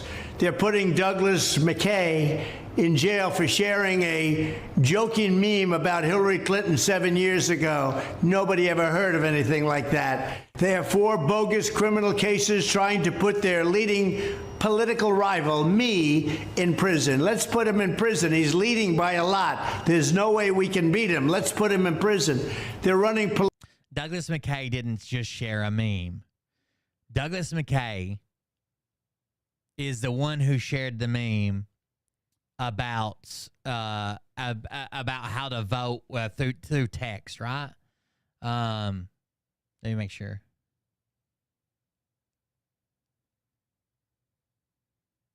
Convicted of the charge of conspiracy against rights at trial by a federal Brooklyn jury. Now, he didn't just post and share a meme. Tons of people posted this meme. Behind the scenes, when they reviewed this, behind the scenes, there was an effort to convince people that this was true, right? To spoil their votes. Behind the scenes, there was an actual effort like, hey, we can do this and we can do this, and I bet we can get people not to vote. Tons of people shared the meme. It wasn't just about the meme. There was a coordinated effort to get people not to vote. Okay? Let's see. As per a trial by 2016, Mackey had established an audience on Twitter with approximately 58,000 followers. In February 2016, analysis by MIT Media Lab ranked Mackey as one of the most significant influencers on the then upcoming presidential election. Between September 2016 and November 2016, Mackey conspired with other influential Twitter users and with members on a private online groups to use social media platforms, including Twitter, to disseminate fraudulent messages that encourage supporters of presidential candidate Hillary Clinton to vote via text message or social media, which was legally invalid. Now, you can say they were just dumb, and they probably were dumb for believing that, but he went out of his way to convince them.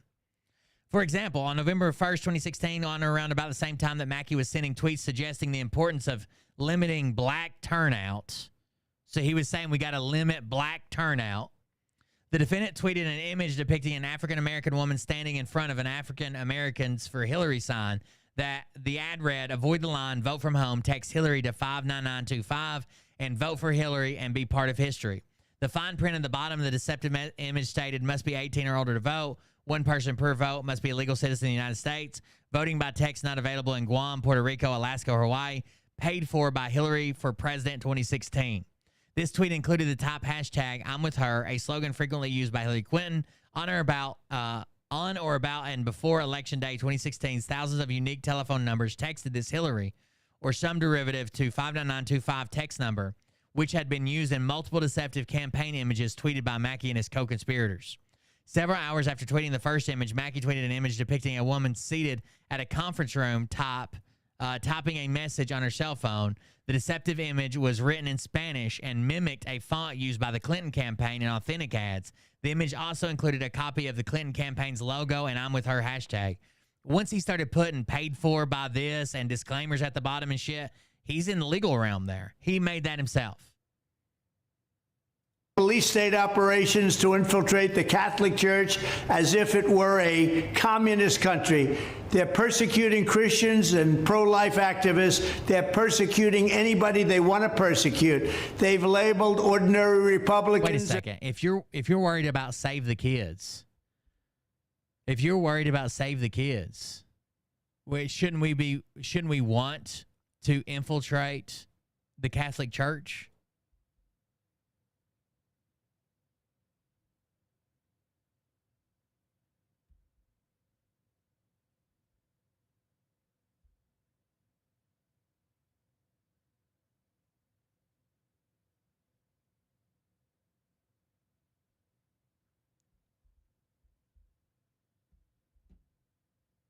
Catholic Church as if it were a communist country. They're persecuting Christians and pro-life activists. They're persecuting anybody they want to persecute. They've labeled ordinary Republicans and parents at school board meetings as potential domestic terrorists. They're resettling millions of migrants into our communities, destroying our country like it's never been destroyed before. They're calling our citizens criminals. They rigged the last election. They rigged the Democrat primary, and they're trying to get their rivals thrown off the ballot everywhere they can. And they're constantly trying to delegitimize the Supreme Court of the United States and threatening conservative judges with violence. Yeah, we're not going to spread anti-Jewish propaganda. You can ban that account or you can shut the fuck up. I don't care. In short, nothing about crooked Joe Biden and the anti-democratic party has anything to do with defending democracy.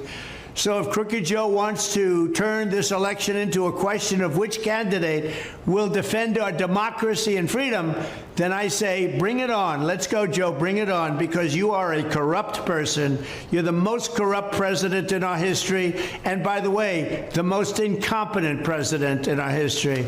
Because Americans don't like tyrants, we don't like fascists, we don't like communists, and we don't like crooked Joe Biden. You just have to look at the polls. With your vote on Election Day 2024, America will be a free nation once again.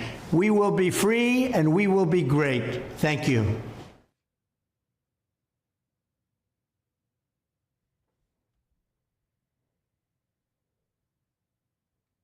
You can be an anti-Semite on your channel. That's cool. I don't fall down that rabbit hole. You're fucking banned, dude.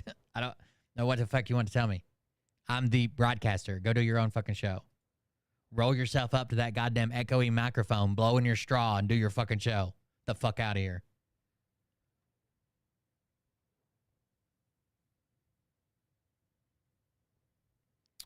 AB 1955, authored by pedophile apologist Scott Wiener, and which Gavin Newsom just signed into law, is a child predator's dream. Oh, this is AB 1955. Let's look it up.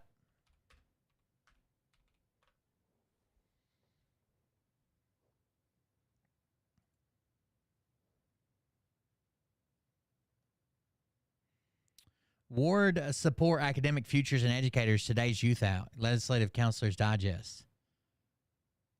The act shall be known and may be cited as further supports academic futures and educators for today's Youth Act and Safety Act. The legislature finds and declares the following: all pupils deserve to feel safe, supported, and affirmed for who they are at school. Choosing when to come out by disclosing an LGBTQ plus identity and to whom are deeply personal decisions impacting health and safety, as well as critical relationships that every LGBTQ plus person has a right to make for themselves. Parents and families across California understand that coming out as LGBTQ is an extremely personal decision and want to support their children in coming out to them on their own terms. Parents and families have an important role to play in the lives of young people. Studies confirm that LGBTQ youth thrive when they have parental support and feel safe sharing their full identities with them. But it can be harmful to force young people to share their full identities before they are ready. Policies that forcibly out pupils without their consent remove opportunities for LGBTQ young people and their families to build trust and have these conversations when they are ready. LGBTQ plus pupils have the right to express themselves freely at school without fear, punishment, or retaliations, including that teachers and administrators might out them without their permission. So it seems like this is about school systems finding out that your kid's gay and outing it to the parents. Outing pupils without their consent violates pupils' rights to privacy and self-determination. Pupils have a constitutional right to privacy when it comes to sensitive information about them, and courts have affirmed that young people have a right to keep personal information private. Laws and policies that target or invite targeting of pupils on the basis of gender or sexual orientation are prohibited under state and federal law. Attacks on the rights, safety, and dignity of transgender, gender expansive, and other LGBTQ youth continue to grow across the country, including here in California. These efforts are having a measurable impact on the health and well-being of LGBTQ plus pupils and have led to rise in bullying, harassment, and discrimination. School policies that support LGBTQ pupils and their parents and families in working towards family acceptance on their own terms without interference from teachers and school staff build safety and trust within their school communities. Teachers and school staff can provide crucial support for LGBTQ plus young people and can play an important role in encouraging them to seek out appropriate resources and support.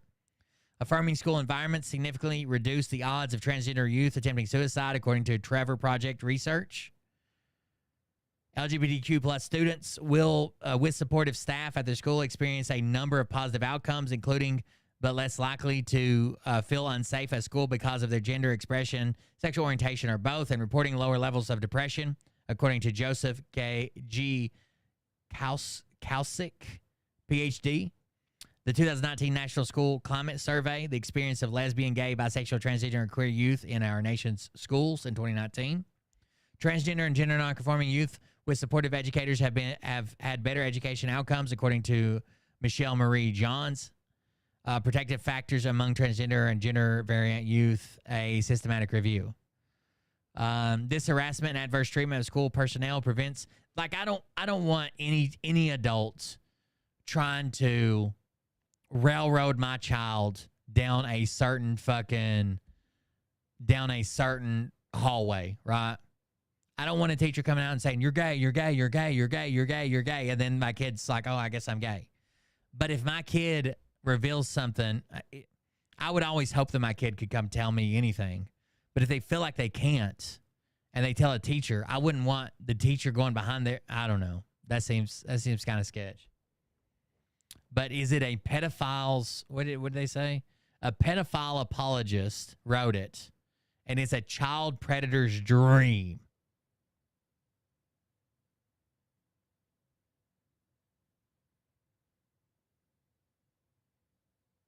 And I guess their big boogeyman is, I guess that kid could tell you, I guess a minor could tell you that they're having gay sex with somebody over 18 and you couldn't tell them.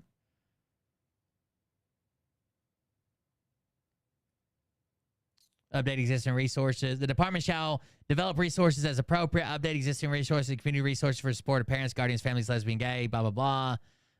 Improve their overall school and community climate. The resources shall be designed in schools. The department shall develop support the sports and community resources for parents, guardians, and families, LGBTQ pupils in collaboration with parents, guardians, families, but not limited to LGBTQ. The department shall periodically update supports community resources. As used in this section, school-based supports community resources for the support of parents, guardians, include but not limited to parents, guardians, and families of LGBTQ pupils, support groups or affinity clubs or organizations, safe spaces for parents, guardians, and families of LGBTQ pupils, anti-bullying and anti-harassment policies related to compliant procedures for parents, guardians, and families, counseling services, school staff who received anti-bias and other training aimed at supporting LGBTQ youth and their parents, guardians, and families, suicide prevention policies and related procedures for parents, guardians, and their families to access. As used in this section, community resources for the support of the parents, guardians, families, blah, blah, blah, means a local community-based organization to provide support to parents and families, local physical and mental health providers with experience in treating and supporting parents, families, and guardians. All this sounds great so far. An employee or a contractor of a school district, county office of education, charter school, or state special school for the blind or deaf, or a member of the governing board of a school district or county office of education, or a member of the governing body of a charter school shall not in any manner retaliate or take adverse action against any employee, including by placing the employee on administrative leave on the basis that the employee, A, supported a pupil in the exercise of rights set forth in Article 1 of this law, which is above, that we just read, Article 2.7, Article 3, or Article 4 of this chapter, or B, performed the employee's work activities in a manner consistent with the recommendations or employer obligations set forth in this chapter, or C, provided instruction to pupils consistent with the current content standards, curriculum frameworks, and instructional materials adopted by the state, or any other requirement of this code, including but not limited to Section 512.04.5 and the California Healthy Youth Act, Chapter 5.6. So basically, you can't retaliate against anybody that follows what I just read. An employee or contractor of a school district, county office of education, charter school, state special school, or blind school for the deaf shall not be required to disclose any information related to a pupil's orientation, gender identity, or gender expression to any other person without the pupil's consent unless otherwise required by state law. So it doesn't even, I know they're going to say, like, what if my 12-year-old tells the teacher they're fucking a 25-year-old dude and they can't tell me? It doesn't say that. Orientation, gender identity, or expression. Subdivision A does not constitute a change in, but is a declaratory of existing law. School district, county office, all the school things. Member of the governing body of the charter school shall not enact or enforce any policy, rule, or administrative regulation that would require an employee or a contractor to disclose any information related to a pupil's orientation, identity, or expression. Any policy, regulation, guidance, directive, or other action of a school district, county office, or education, charter school, state special school for the blind, deaf, all the school things again. That is inconsistent with this subdivision is invalid and shall not have any force or effect. So how is this? How is this a child predator's? What? How is this a child predator's dream? Let's see. Dave Lee of Lee Art mimics the tactics of child predators by isolating children from their parents. Wrong. It doesn't isolate children from their parents. I have a nephew that's gay, and during high school, even though he tried to like date girls and stuff, it was kind of obvious to a lot of people. I think it would have been harmful to him to out him to his parents. Undermines parental rights in the parent-child relationship. Potentially puts children at risk by encouraging secret gender transitions without parent. It doesn't encourage it.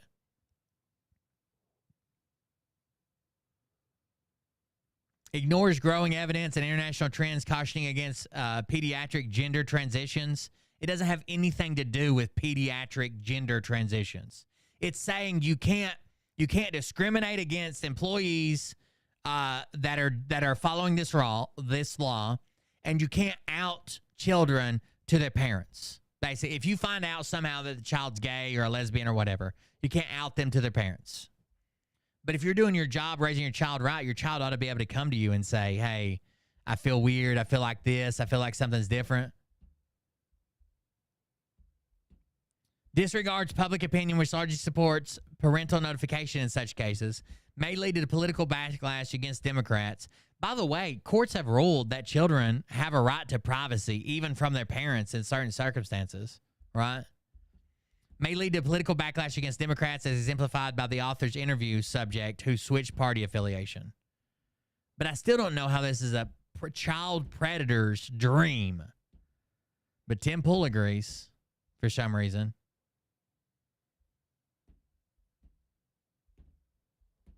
I'm so fucking tired of the right. They want you to be afraid of everything. They don't think that you'll read the law, right? They think that this is be like, oh, this separates kids and makes them and puts them with predators. They don't think that you'll read anything.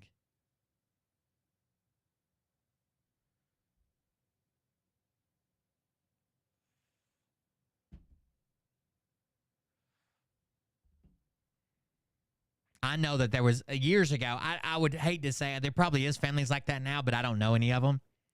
But I know, like when I was in school, there were definitely people that I knew that if they come out as gay or a lesbian, they would probably be kicked out of their house. Right? It was just so religious, and so it was so bad to be that. The U.S. Secret Service has 7,800 employees. Their protectee, President Trump, was shot in the face 6 days ago. No one has quit. No one has been fired. Why? Tim Pool says, because it was on purpose. Couldn't that lead to violence, right? Imagine you love Trump with all your heart, and you think the Secret Service or other politicians in charge or appointees or directors or whatever made this happen on purpose. Couldn't that lead to violence, Tim Pool?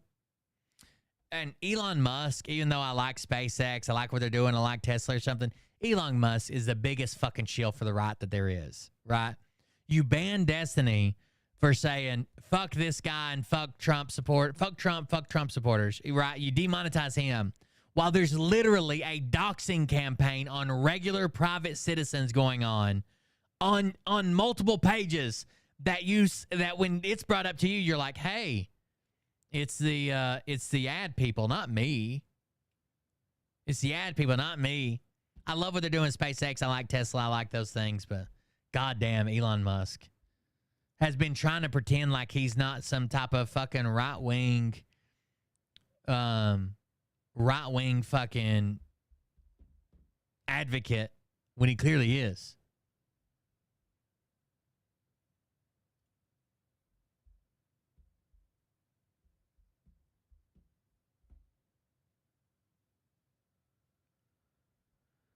Someone said, turn down your... Oh, is slow mode still on, chat?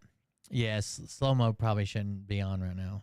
It was... I turned it on when we were getting spammed by people, but it probably shouldn't be on. Turn down your slow mode. I turned it on when we got... Well, who came in here last time and started a bunch of stuff? He's basically... So what's crazy is he wanted to make Twitter for free speech. All he did was take Twitter and make it the right-wing version. So now people on the left are fucking punished, penalized, and banned, but the right-wing gets to share all their crazy conspiracy. Like, he just made it the opposite. He just made it the exact opposite. He wanted to fix it. He made it the exact opposite.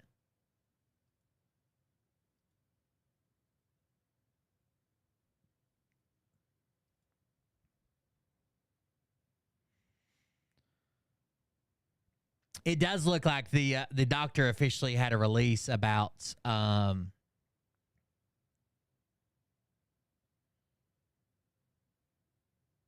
they had that Trump's official doctor had a release that said he was struck by a bullet. That happened. Phil came out and said distribution of my JFK 104 film without written authorization from me is a federal offense and against any anti-piracy laws. That's absolutely not true. One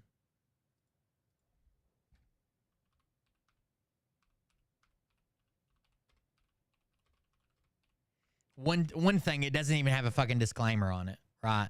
And he may have valid accusations for DMCA, but the best he can do is you do that with a DMCA request, right? A takedown request. Then a counterclaim, and then court date or whatever. But he doesn't follow under like Hollywood's anti-piracy fucking laws. If you are receiving a film anywhere else but from jfk.film, and unless you pay for a copy, watching the film is also a federal offense, receiving stolen property. Not true, right? Somebody can't send you a video and you're receiving stolen property. That's not how it works. My team and I worked very hard on the project for someone to break the law and distribute and or view it illegally. I will 100% press charges against anyone who watches or distributes the film illegally. Well, anti-piracy laws are criminal as well as receiving stolen property. So he can't sue you on criminal statutes. So whatever he says. Like I said, it did come out and say that Trump was shot. We can read that statement. I saw it today ahead of the Senate committee hearings on this. I went to go see myself. I went to the grounds. I went to the site. Because frankly, I don't trust the FBI and the Secret Service to give us the real story. I want to see it myself. That roof, it's hardly pitched at all. It's at a slight slant. I couldn't believe how close it is to where Trump was. I stood right where Trump stood, looked over at that building. I mean, it is 100, 150 yards max. It is a... Yeah, well, it's actually over 150 yards. I think they put it at 163? Clear line of sight from where President Trump was to that building. And the whistleblowers, Sean, what they have... God, I hope, Nick, if anybody's in contact with Nick Alvier, please tell him to download a copy of Phil's movie and upload it to his website like he does. He fucking did it for Discovery Channel. Told me is unbelievable. It's that they were not patrolling the perimeter with canines as they were supposed to do. They were not patrolling the crowd. They weren't adequately keeping the area around the stage safe. Having been there today myself, I can tell you that building where the shooter fired from is so close to where Trump was. The idea that you could have all of this time elapse and nobody notices, no law enforcement notices he's on the roof. Whistleblowers tell me that law enforcement were actually on different channels, different radio communication channels. There were multiple different channels and they weren't coordinated. Today, Sean, when I went to the site, the FBI has got more security on that site now than they did the night that Trump was shot at. And they're trying to control the information. Sean, they tried to kick me off of the site. They said, get out of here. Yeah, it's an active crime scene, you fucking retard. You shouldn't be on the site. We don't want you here. Get out of here. They are trying to... Yeah. Holy shit, I hope so. I hope they're kicking people off. God damn.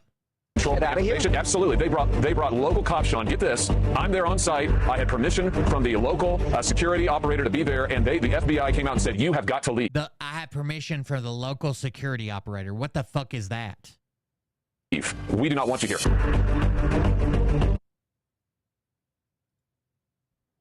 Anyways, here is the recreation. Then we'll read the doctor's statement.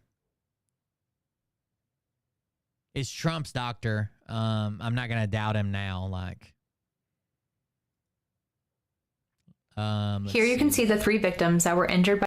This is the area we're gonna focus in on. Remember when the speaker? People said that a speaker stand fell. That was actually a forklift that was struck with the rounds. By the way, people are saying, like Derek Johnson saying, they didn't hit anything in the background. They hit the fucking people in the background and the forklift. They even rescued a hydraulic hose. This is the area we're gonna focus in on. Here you can see the 3 victims that were injured by gunfire and where they were standing in the bleachers. I'll pull down the chat. Give me a second because you guys can't see the whole video where it's full screen. Better? See the other 2 victims over here near this forklift? We're going to turn around and demonstrate exactly where these bullets came from. This model represents Thomas Crooks. His position can be seen here in this image, which illustrates exactly where he was. Turning around, we can see the path of all the bullets that were fired from this location. I placed a 10-foot red disc downrange to represent what an average shooter could hit easily. This is not, I don't know why she put this 10-foot disc. If you can't hit a 10-foot, this is literally the 10-foot disc. This is literally the side of a barn. When people say you can't hit the side of it, this is literally the side of a barn. Now let's take a look at this first shot fired. Coming from our key location, bullet 1 grazes President Trump's ear. Why did they give him such big eyebrows? Like, I know Trump's got fucking big eyebrows, but god damn, look at that. He's got eye lumps. He looks like a fucking alien, dude.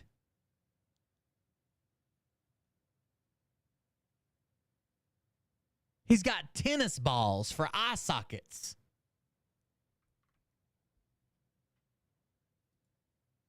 This is the same bullet that hits a spectator in the stands. We know this through video evidence. As President Trump is talking, the first shot rings out just after he says, "Take a look at what happened."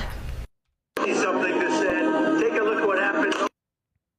We can see the vapor trail of a bullet strike, which is the same bullet that struck President. So here's something that is a pet peeve of mine, chat. I'm going to teach you something, okay? When you're firing or being fired at, there are 2 separate things that can occur, okay? There's something called a vapor trail from a bullet, okay? She doesn't get this wrong. I'm just telling you. I just want to let you know. There are 2 separate things that happen. A vapor trail is like a contrail on a plane, right? It's because the bullet is hot. It's moving quick. If the humidity's just right, it can form a trail behind. It's not smoke, right? The smoke's back at the barrel and gun and shit, and we're talking 100 yards away. It is a vapor trail, like a mini cloud created behind a bullet, depending on the humidity. It's a rare condition that a vapor trail actually happens, okay? Now, there's another thing called a bullet trace, and people get these confused all the time. A bullet trace is a distortion, a visible distortion in the air because the bullet is moving at supersonic speed. the same distortion you can see around fighter jets in videos. It is a visible distortion of air around a supersonic bullet. It is from heat and pressure that cause an overpressure to refract sunlight.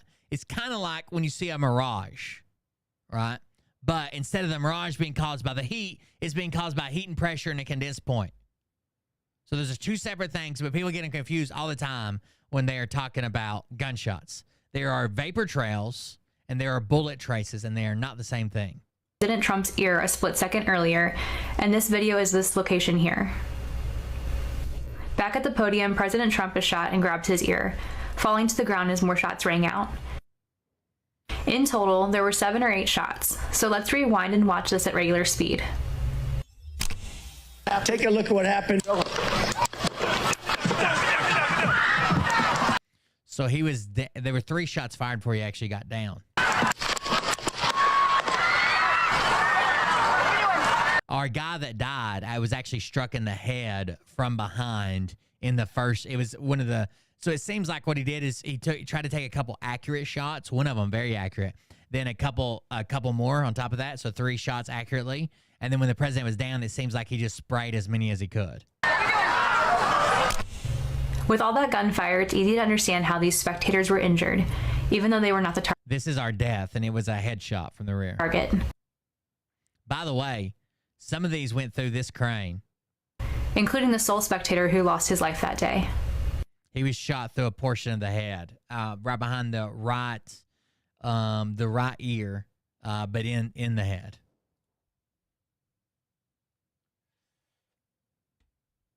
This guy was struck in the side, in his stomach, and I think that's the only round that actually struck him. As we circle around, we can see how all the paths of the bullets were hitting in the location of this forklift machine. Now on this, so some of them hit the forklift up in the boom and penetrated the boom. It's mild steel because it'll bend and stuff, whatever. But this forklift in the back that was hit, this is the video I saw where the hydraulics fell and a hose was hit, causing one of the hydraulic hoses to burst. That's the spray you see here coming out from the side. He might have thought he hit Trump in the head, maybe. All he knows is he can't see Trump anymore, so he's just firing randomly after that. Trump would be below his sight line at that point. And that's the forklift falling right there. Lift machine, causing one of the hydraulic hoses to burst. So there's the spray, and you can literally see it coming down, right? The boom's retracting, and it knocks over the speaker it was holding. That was the speaker stand that people were talking about that failed. They do have, that's actually a forklift, obviously, but they do have hydraulic speaker stands that have like a jack on the bottom of them, and you pump them up, right? And you pump these up and put the speaker in the air, but that's not what it was. I thought it was a speaker stand originally. This person, I don't know who that woman is that did that. It says OP Live, maybe that's it. But I know she did. What were the murders? The murders that happened with all the redheaded people. The man killed his wife and son at the dog lot. You know what I'm talking about?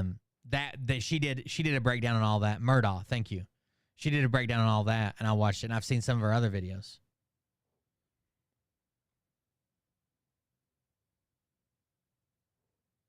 President Trump, he made the commencement speech. Yeah. Yeah, and then it turned out it bore quite a strong resemblance to Elle's graduation speech. Yeah. In the New York. Yeah. It did. Yeah. Was it Jimmy Fallon who found this out? I know it was all over the internet. I don't know. It was, maybe it was on Jimmy's show. If you haven't seen it, it's sort of unbelievable. We'll just show them the thing. That we take our next steps into the world. You must go forth into the world. It is with passion, courage of conviction, courage in your convictions, and strong sense of self. Be true to yourself. We did it! I did it.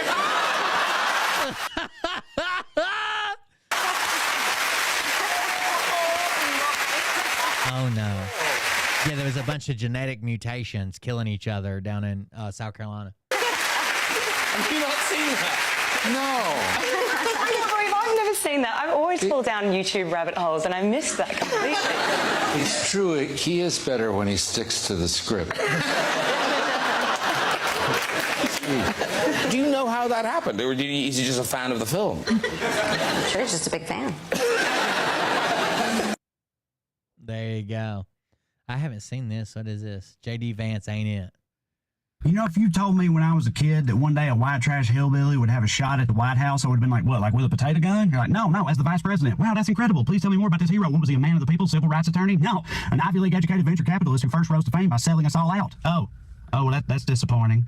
It's like telling a kid, hey, you're going to have a Mario-themed birthday, and on the day of, a fat Italian shows up drunk on mushrooms and kills his pet turtles. It's like, that couldn't have gone much worse. I'm talking, of course, about J.D. Vance, who just got named Trump's VP. J.D. made headlines because he said Democrats caused the shooting by comparing Trump to Hitler. He also made headlines in 2016 by comparing Trump to Hitler. I try to know it's hard to believe. Oh, no.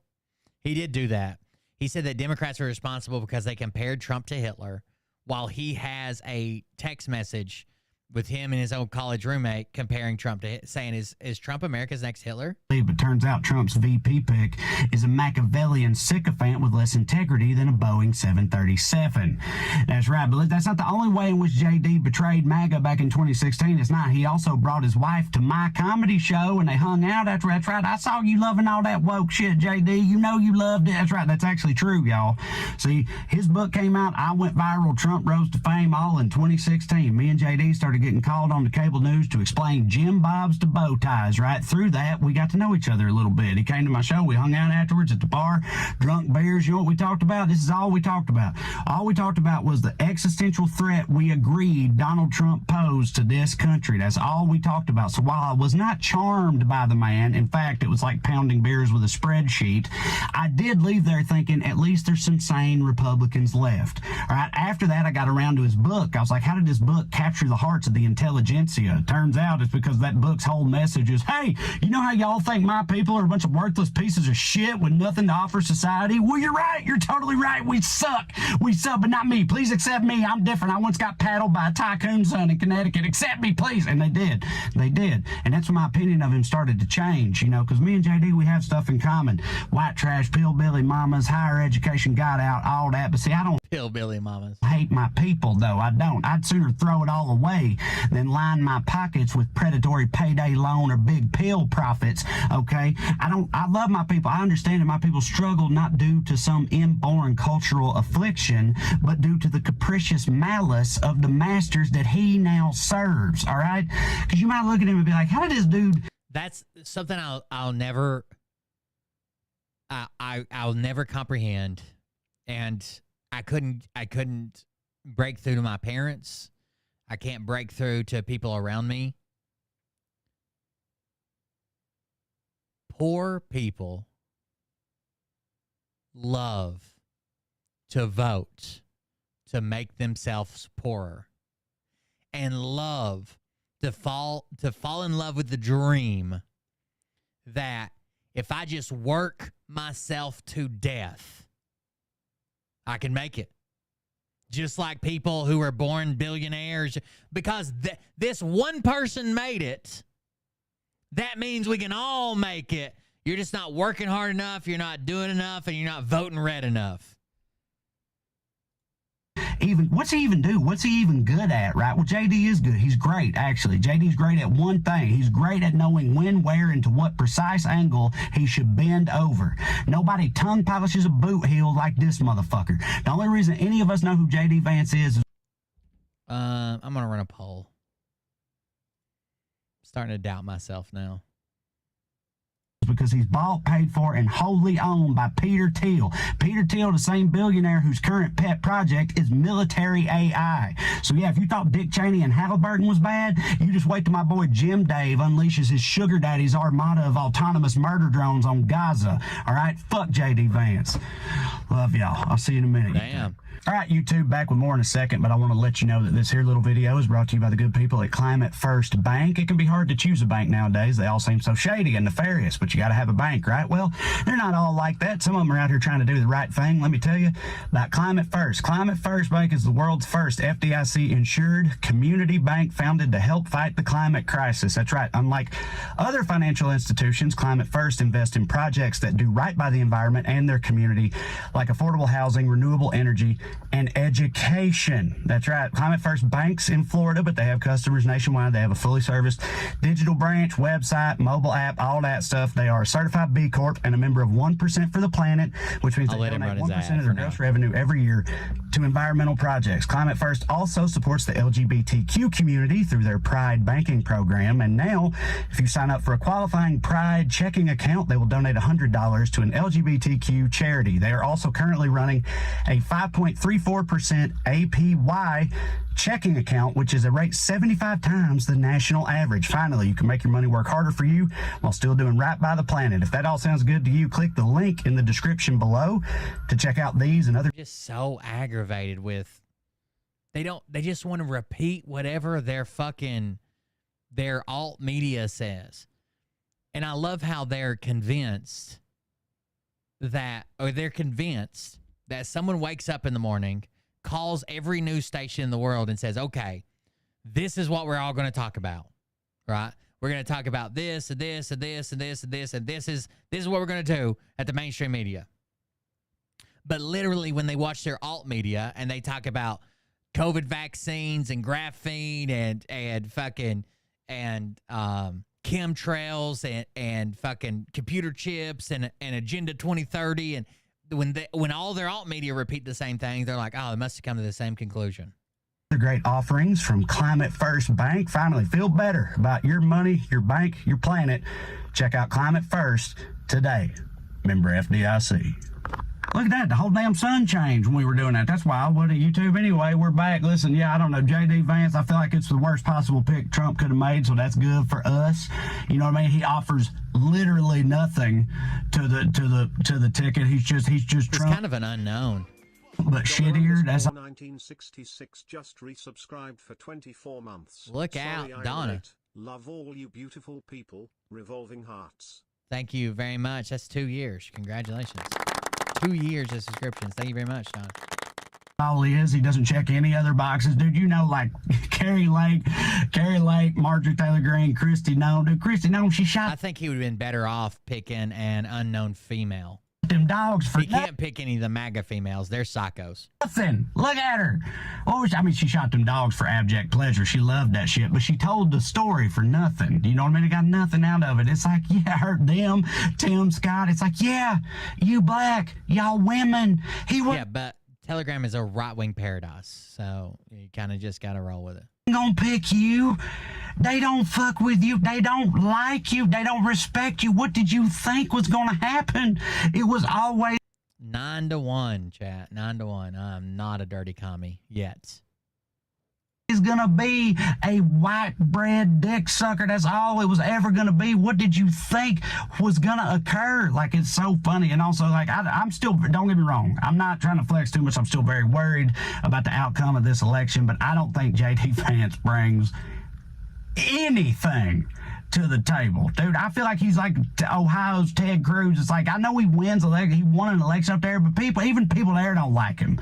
You know what I mean? He calls himself, he's like acts like he's a hillbilly, but Silicon Valley at the same time, and they both think that he sucks. You know what I mean? It's like, I know it's a hell of a thing for the liberal redneck to say, but see, both of those types like me. See, I'm different. I'm funny and stuff. It's not the same thing.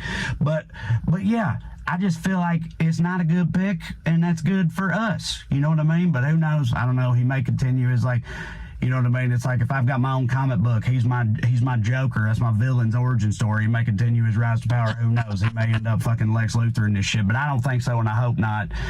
And all I do know is he is a fake, full of shit, pretentious douchebag. Carpetbagging motherfucker. That's what JD Vance is. So thank you all for watching. I appreciate it. I'm gonna put the stuff up here. Been a busy week, ain't it? Yeah. We're just Drake Crowder, everybody. Check out his YouTube channel. What are you gonna do? World's wild. But look, right here is my special. Watch my special. It's probably not there while I'm doing this, but it'll be there at some point. Down here, this is you can subscribe to the channel, watch all the videos, see my podcasts and stuff. The other one important to me, the circles, TreyCrowder.com. That's my tour dates, tickets to upcoming shows. I'm a stand-up comedian. Come and see me, please. This may be the first episode where I literally pass out in the middle of the show. Welcome to my world. The election-themed episode of Kill Tony that featured Adam Ray and Shane Gillis in full costumes and in full character was over 2 hours of perfect impressions. This is one of those moments we will never forget. Oh, there's the lovely Heidi, everybody. What a great lady. I talked to her backstage, and wonderful woman. The tits are real. A lot of people are saying her tits are fake. They're not fake. I touched them. Great tits, wonderful tits, American tits, and that's the thing that we've lost under this administration. Where are the American tits anymore?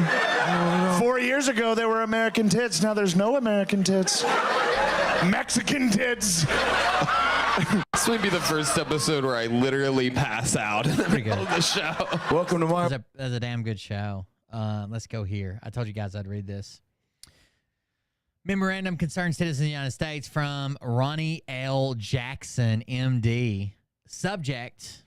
Oh, let me put the chat back up. I like it up on the screen. I always forget to put it back. I saw it today ahead.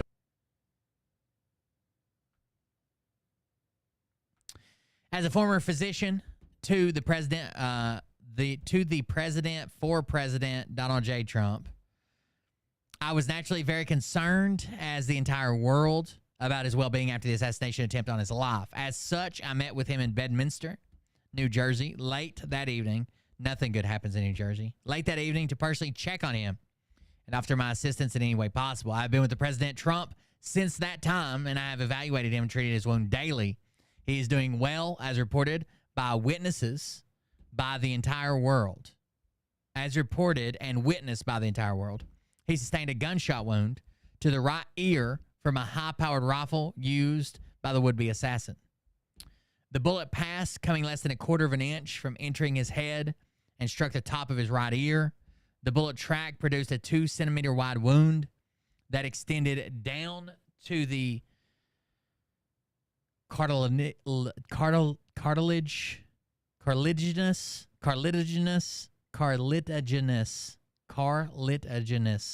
surface of the ear. There was initially significant bleeding, followed by marked swelling of the entire upper ear. The swelling has since resolved, and the wound is beginning to granulate and heal properly. Granulate is like bright pink tissue that grows granularly. Based on the highly vascular nature of the ear, there is still imminent bleeding requiring a dressing to be in place.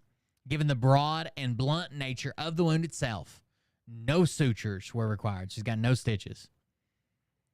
That tells me that he didn't like rip his ear from the side. That have to stitch that back up. It's a through and through, like it's a hole, probably. The president was initially treated by the medical staff at Butler Memorial Hospital in Butler, Pennsylvania, who did an excellent job of evaluating him. Could you imagine? Like, not this was awful. Nobody should shoot at a presidential nominee or whatever. Could you imagine being at the emergency room and like you're like fucked up in pain, and suddenly the president comes in and the whole goddamn place is shut down for 6 hours. They kick you out on the street.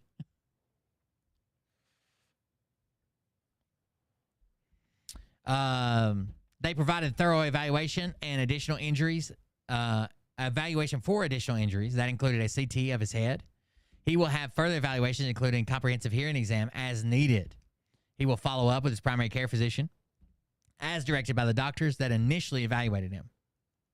In summary, former President Trump is doing well, and he's recovering as expected from the gunshot wound sustained last Saturday afternoon. I'm extremely thankful his life was spared. It is an absolute miracle he wasn't killed. I am heading to the rally in Grand Rapids, Michigan, with President Trump now, and I will remain at his side throughout the weekend to provide any medical assistance he needs. I plan to return to Washington, D.C. on Monday, and then I will return home to Amarillo, Texas, at the conclusion of the week. Respectfully, Ronnie Jackson, the doctor for President Trump. So there you go. There was another video. See if I can find it. There's another video I want to. So it does seem like the claim is he was struck by a bullet. At least it's been made by a medical professional, not just Trump now. Which I'm more likely to believe. It wasn't shrapnel or something else. It does seem like it was Twitch unbans Donald Trump. Internet goes crazy. Twitch unbanned Donald. I think there's a narrative right now that basically says he's the nominee. Facebook unbanned him as well. What is this from David Pacman? I can't take it anymore. I'm done. All right, let's get into Friday feedback. As you can imagine, much of what I heard from folks over the last week has been related directly or indirectly to the failed assassination attempt against Donald Trump, to the Republican National Convention. Let's dive right into it. You can email info@davidpacman.com. Sometimes we'll feature things posted on the subreddit or as YouTube comments, or really could be anything. We start today with a post on the David Pacman Show subreddit, which you can find at davidpacman.com/Reddit. User LLTNT342 weighs in about the "this will only help Trump" narrative and says, yeah, I've cut my ear, or had my ear cut, slashed by a piece of shrapnel, actually, and it bled for a long time. The other place that bled, the place has bled more than anybody else on my body, and I don't know if it's because it hit something or whatever, but was just under, like, the meat that makes up your eyelid, like the skin that makes up your eyelid. Between my eyebrow and my eyelashes, I was cut right here with a potato peeler one time. Someone swung to hit me, and the potato peeler went and sliced. There's still a scar. Sliced off a little, like the size of a pencil eraser. Just sliced it clean across, and it bled and bled. I couldn't see. I thought I went blind. My eye filled up with blood. I couldn't see shit. We've obviously seen some unprecedented and dramatic events unfold this election cycle. It seems every time something bad happens with Trump, the media runs with this narrative that it will energize people and help boost him. I have a hard time understanding the logic here. His base is with him regardless, that's obvious. Whether they're more excited to vote because of a criminal conviction or whatever seems irrelevant. We also know there are quite a few undecided folks, but the overwhelming majority are not undecided because they like both. It's because they dislike both candidates, and they usually dislike Trump because of chaos, divisive rhetoric, criminal charges, etc. So how are any of these recent events a boost to Trump? If anything, isn't it a reminder why they are turned off from Trump? What am I missing? Well, you're missing the texture of many of these sort of on the edge folks. It's true that a lot of undecided voters are undecided because they don't like either of the candidates. But a bunch of those undecided voters don't like either of the candidates, but for different reasons. And many of the right-leaning or hard-right people who aren't sold on Trump aren't sold on him not for reasons of policy, but for reasons that are sort of more personality-driven. And what seems to be happening in the aftermath of the assassination attempt, anecdotally, and there's a counterpoint to this, what seems to be happening is that there are folks who are kind of like, you know, I like low taxes, I like low regulation, I like strength on immigration, or whatever language they want to use, but I don't know, I just don't know if Trump has my best interest in mind, or he's kind of pompous, or I don't know. And then now all of a sudden Trump's a victim. They're trying to silence Trump. They are trying to kill Trump, the stuff that has been floated over the last week. And they go, you know what? At the end of the day, I usually vote for Republicans. I was thinking of staying home, but I won't. Or I was thinking of voting third party, but I won't. So I agree in general that for most people, I mean, listen, I completely denounce all violence and find the attack on Trump's life deplorable. And there's no way I'm voting for him in November, unless the alternative is worse. And Biden's a better alternative, Harris is a better alternative, Whitmer's a better alternative, Josh Shapiro, Gavin Newsom, they're all better alternatives. So against the violence, but it doesn't really affect my vote in any way. These elections are won on the fringes. It's who turns out. It's who turns out in the 3 to 5 states likely to make a difference. And I don't think it's crazy to think, in general, Trump benefits. Again, you could say debates don't matter, but in general, I think Trump benefited from Joe Biden's poor debate performances and some poor performances since in public. I think overall, Trump benefits from the failed assassination attempt. I don't think Trump benefits from selecting J.D. Vance as his VP. And I've said that earlier in the week. I think Vance hates Trump, but that's beside. I don't either. I don't even know what that brings to the table. Was that just like a pick where he thought he didn't bring too much bad shit? The point. It's not clear to me that that really helps him in any way. Okay. Aplo says, I can't take it anymore. The stress of this election was already killing me, and now this S happens. I've been in a consistent state of high-grade anxiety for weeks. I'm detached, politically obsessed, reading and consuming political media and punditry 24/7. I can't do it anymore. It's making me effing ill in body and mind. I have an addiction that's giving me the illusion I can control a single effing thing, and I can't. I'm done. Ditching my Reddit account, retooling my YouTube feed, I think they mean. I'll be voting blue down ballot in November. Pray democracy prevails. No, they meant YouTube breed. See you guys then. This is not an unhealthy realization. As many of you know, when I'm done producing the Friday show, I check out of politics until Monday. I only found out about the assassination attempt against Trump because one of my colleagues texted me and said there's been a shooting at a Trump rally. And then I looked, and indeed, and then I decided to come and do a live stream because it was very important breaking news. But what I would suggest, at minimum, first is the realization I actually can't control a lot of this stuff. I can vote, I can phone bank, but I can't control a Republican 20-year-old going and shooting the Republican candidate with a firearm that Democrats have been wanting to ban. I can't control if that makes more people want to vote Trump. I can control my vote, that's for sure. That's my biggest disagreement, I guess, with the Democratic Party is guns. So listen, I would recommend never engaging with this stuff 24/7, first of all. And even better. I think if the Democratic Party, I know that they think it's a solution, it'll save kids, it'll save lives, it'll save whatever. I just don't believe that. I think they'll find a different weapon, a different way, a different whatever. But I think if they were less staunch on that, just like I think if the Republican Party stopped being so fucking hard on immigration, man, Latino families, Mexican families, South American families are extremely conservative beliefs and belief system. A lot of them are churchgoers. A lot of them are extremely, on social issues, they're extremely conservative. If they'd stop being so goddamn racist about everything and trying to fucking deport everybody and Trump calling them fucking rapists and killers, they would fucking lock in that vote. I think the same thing about Democrats and guns. You simply don't engage with it at all. Environmental Bus posted on Reddit, I really hope the Biden campaign and Democrats don't change their messaging about Trump. I know the Biden campaign put a pause on attack ads in light of the assassination attempt, but once they turn him back on, they need to go full throttle. Trump is still a civilly liable rapist, convicted felon who tried at steal the last. I think they mean to steal the last. Presumably, they mean the election. Yeah, so there's two parts to this. There's the political advertising part with Biden, and I respect and sympathize with the decision from the Biden campaign to stop the attack ads in the aftermath of the assassination attempt. There was the idea, we're going to have unity, everybody's going to come together, we're going to turn down the temperature.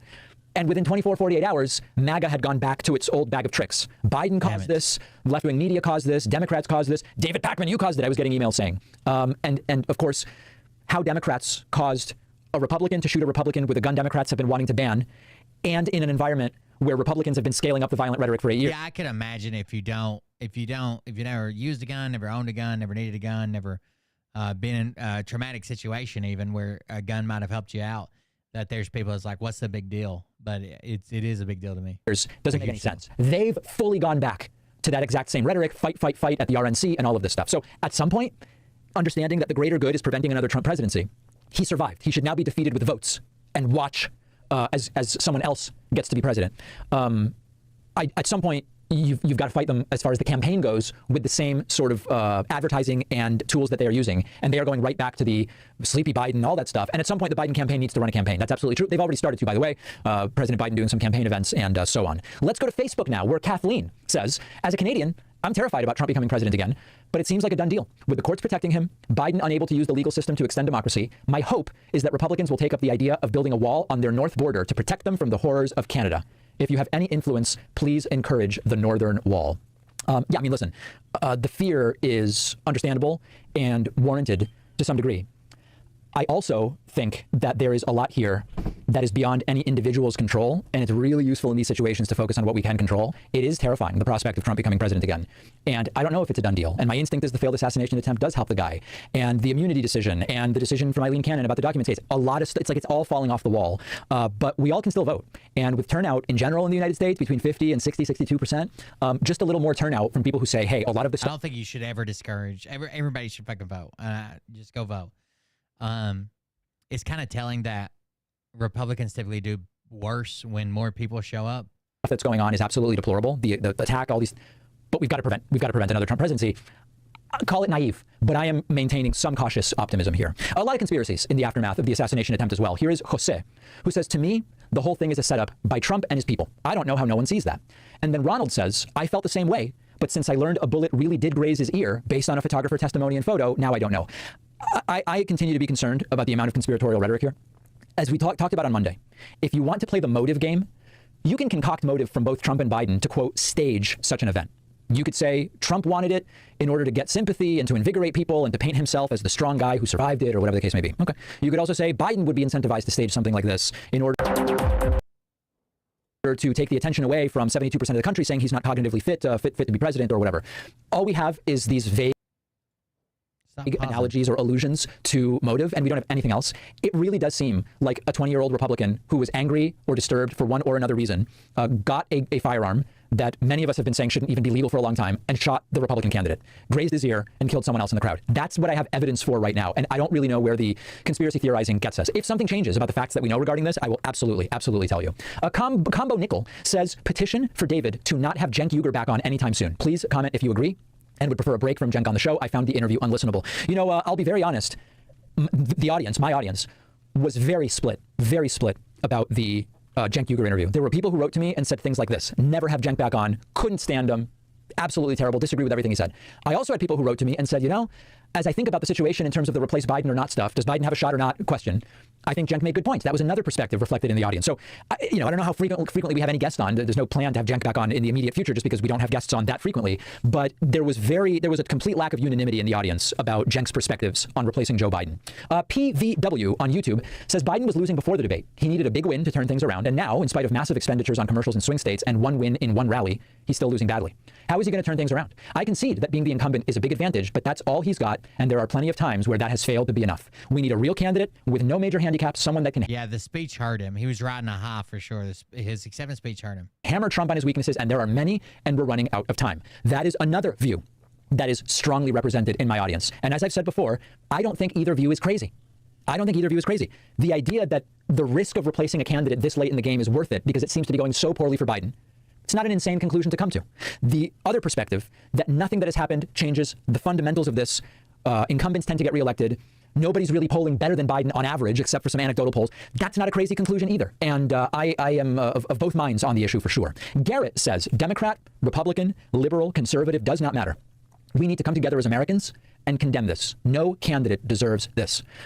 Despite the dozens or hundreds of emails and comments I've received from people saying, David, you incited violence, you promote violence. I have never promoted violence on this program. And I immediately condemned and denounced the assassination attempt against Donald Trump.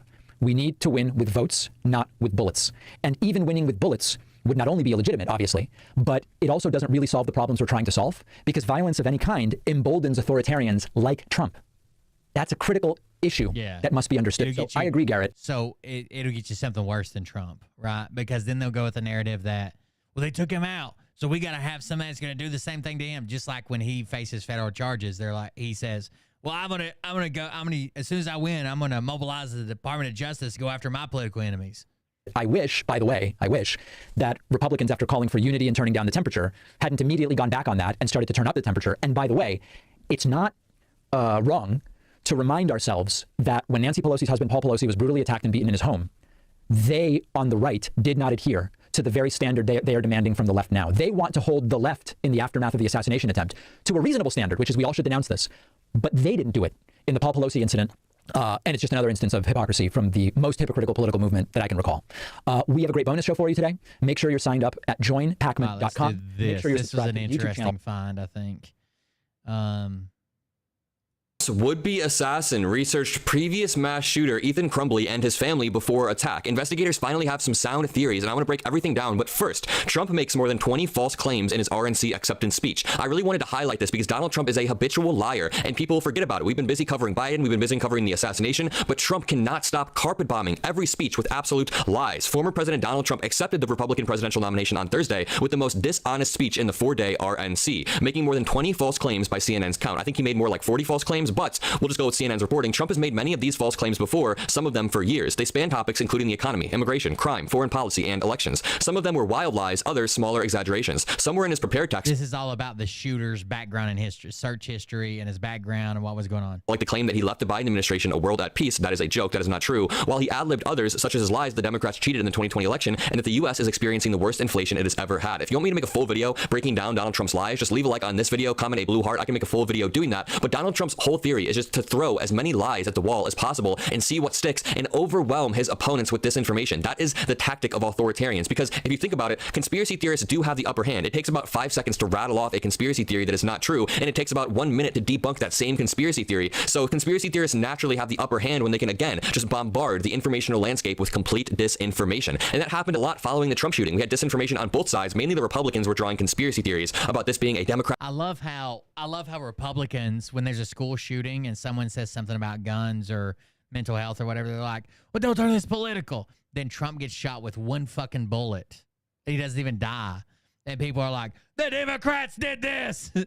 Shooter, a liberal shooter, but that is just not supported by the facts at all. The Trump rally shooter searched online for information on the arrest of a Michigan mass shooter and his parents who were prosecuted in a 2021 high school shooting. He visited websites for how to build explosives, and in the minutes before he fired shots in an attempted assassination of Donald Trump, he screenshotted a picture from a live stream of the Butler, Pennsylvania rally. We don't know if he screenshotted a picture from YouTube or from Rumble, but you guys can picture in your head what the screenshot will look like based off my coverage of Trump rallies. A week before the shooting, Thomas Matthew Crook searched online for the date of the DNC, the Democratic National Convention, and where Trump planned to speak. So he was searching for President Joe Biden. He was searching for the DNC. He He was just looking for an opportunity, it seems like, to cause mass casualties. As well as other searches for Trump and President Joe Biden. So we have repeatedly heard, it has repeatedly been proven, that he searched for multiple politicians across the aisle. He wasn't just a radical liberal out to get Donald Trump, as Republicans are claiming. These details were among those shared by FBI and U.S. Secret Service officials in a Wednesday briefing with lawmakers and by additional people familiar with the investigation. I just want to highlight the importance of not jumping to conclusions in cases like this. If we would have gone off the information we had only 24 to 48 hours after the shooting, we would have had a completely different picture of what happened, but investigators are finally now putting the picture together. The previously unreported readout documents the scope of the investigation, including an expanded timeline of the would-be assassin's actions leading up to his assault and law enforcement's failure to prevent it. Investigators remain puzzled about the possible motives for Saturday's attempted assassination of the former president, finding little to point to political or ideological intentions for the attack. But the would-be assassin's recent trail on the internet has provided investigators with a detailed picture of his possible mindset before the attack. FBI behavioral experts are building a profile of Crooks based on the findings, the FBI told lawmakers. One emerging theory by investigators, this is their primary theory right now, based in part on the timing and the subjects of his online searches, is that the shooter was looking to carry out a mass shooting and that the Trump event's proximity and timing offered the most ready opportunity, according to a U.S. official briefed on the matter. So due to Thomas Matthew Crooks looking up mass shooter Ethan Crumbley and looking up Ethan Crumbley's parents who were arrested and convicted, I think that he was, and investigators think that he was trying to model this attack off of Ethan Crumbley's. He thought that maybe he would make it out. He thought maybe he would set off the explosives and be able to slip away, not realizing he would be immediately shot by Secret Service. He thought that maybe he would have a mugshot taken and that his parents would be arrested because he used his father's gun. More on that later. There's more on his last moments talking to his parents. We'll get to that. But it really does seem like he was trying to follow in the footsteps of other mass shooters, and right now that is the emerging theory, that he was just trying to commit a mass shooting and that this was the most available opportunity in Pennsylvania. He was from a small town. Maybe he just wanted to find the most amount of people at once. Unlike other shooters who often leave behind manifestos or writings to explain their attack, Crooks left behind few clues in his bedroom or online. Investigators recovered rudimentary. It doesn't seem like he had much of an online profile at all. Explosive devices from his car, along with a bulletproof vest, additional magazines of the type he used in the attack, and a drone, according to the officials who briefed lawmakers on Wednesday. At the family home, they also recovered 14 firearms and additional explosives, along with a second cell phone, a laptop, and hard drive. Investigators have focused on Crooks' online activity in the months and days before the attack. Family members and people he worked with described him as quiet and a loner, but haven't indicated that he showed any signs of planning an attack. In April, he searched websites for information on major depressive disorder and depressive crisis treatment. On his primary cell phone, investigators found an image of the arrest photo of Ethan Crumbley, the student who shot and killed 4 classmates at a Michigan high school in 2021, along with information about Crumbley and his parents, who were both found guilty of involuntary manslaughter. The first-time parents of a school shooter have been prosecuted. So, the reason why Crumbley's parents were found guilty was because Crumbley used his dad's gun, which was left out in the open. Maybe Crooks thought a similar thing would happen to his parents. Maybe he was worried. He was obviously planning to use his father's rifle, so it would make sense that he was looking up what the potential consequences might be. 3 days after the Trump campaign announced the rally in Butler, a western Pennsylvania town about an hour from Crooks' home, Crooks made numerous searches online for well-known political figures and political events. He was probably trying to maximize his opportunity. If he was going to do this, if it was going to cost him his life, potentially his parents' life, he wanted to maximize the opportunity, which is sick, but that seems to be his thinking. Crooks made numerous searches online for well-known political figures. He searched for the date and location of the Democratic National Convention, which takes place in August in Chicago, and for the location of the Trump rally. He also searched for information on Trump, Biden, and other major political figures. On the day of the rally, Crooks made several internet searches, including for photos of the location of Trump's speech and for a local gun store not far from his home where he purchased bullets that day. Investigators have found data showing that Crooks had visited the location of the rally a week before it was to be held, and on the morning of the rally, he visited the farm where the rally was to be held for over an hour. He then went home, and investigators So he visited a week before, and the morning of, he was at the farm. Even though it happened in the evening, he was there before, like, it was set up or whatever, before it was even going on for an hour. believe he retrieved an AR-15 owned by his father. Crooks' father told investigators that he saw his son leave the home with the rifle and believed he was going to a shooting range the two That was in the morning, and then his parents didn't see him all day. had frequented. On the day of the rally, his parents attempted to reach out to Crooks to find him. He didn't respond. That may explain why his parents filed a missing persons report shortly before the shooting took place. People were wondering why that happened. It seems like Crooks' father saw him leave with the rifle, didn't hear from him for hours and hours, and begin to have suspicions about where his son was, and then he filed that missing persons report. It's also sick to me that Republicans immediately jumped to conclusions. I mean, the vice presidential nominee, J.D. Vance, immediately tweeted out, maybe 45 minutes after the shooting, that this was Biden's fault. This was all Biden's fault. Other MAGA politicians said this was all Democrats' fault before we had any information. As more and more information comes out, it really does seem like Republicans were the ones that immediately used that opportunity to stir everything up, to make sure the tensions were ratcheted up immediately after the shooting took place. And Donald Trump said the RNC was going to be mainly for unity, yet his speech last night was incredibly divisive. Either way, if you enjoyed this video, make sure to leave a like. Let me know what you think of the shooter's motivations in the comments below. I love to. That was from Adam Mockler, but he just had it all together pretty well about the shooter. It seems like maybe he was worried his parents were going to be arrested, or he could have even hoped that his parents would be arrested with the Ethan Crumbley parent stuff, using his dad's firearm and researching that. The weird thing, right before the shooting, he took a screenshot of the rally live stream. It's almost like he thought he might make it out alive, especially if the explosives would have worked. If the explosives would have worked, he'd have blew up the van. that he thought he might make it out alive and maybe even escape. Most people go into a thing like this just knowing that they're not going to make it, right? But it seemed like he thought it was a possibility. He had that a remote activation. I guess he was going to use it as a detonator. It didn't seem to work. Did it not work because he just didn't know how to put it together, or did it not work because there were jammers in the area? A lot of times they'll jam easily accessible signals and shit. Who knows? Who knows? I really want to. I'm super excited to see like a full report and just kind of be a nerd about it and read every fucking thing. There was one more thing that I saw, and I don't remember what it was.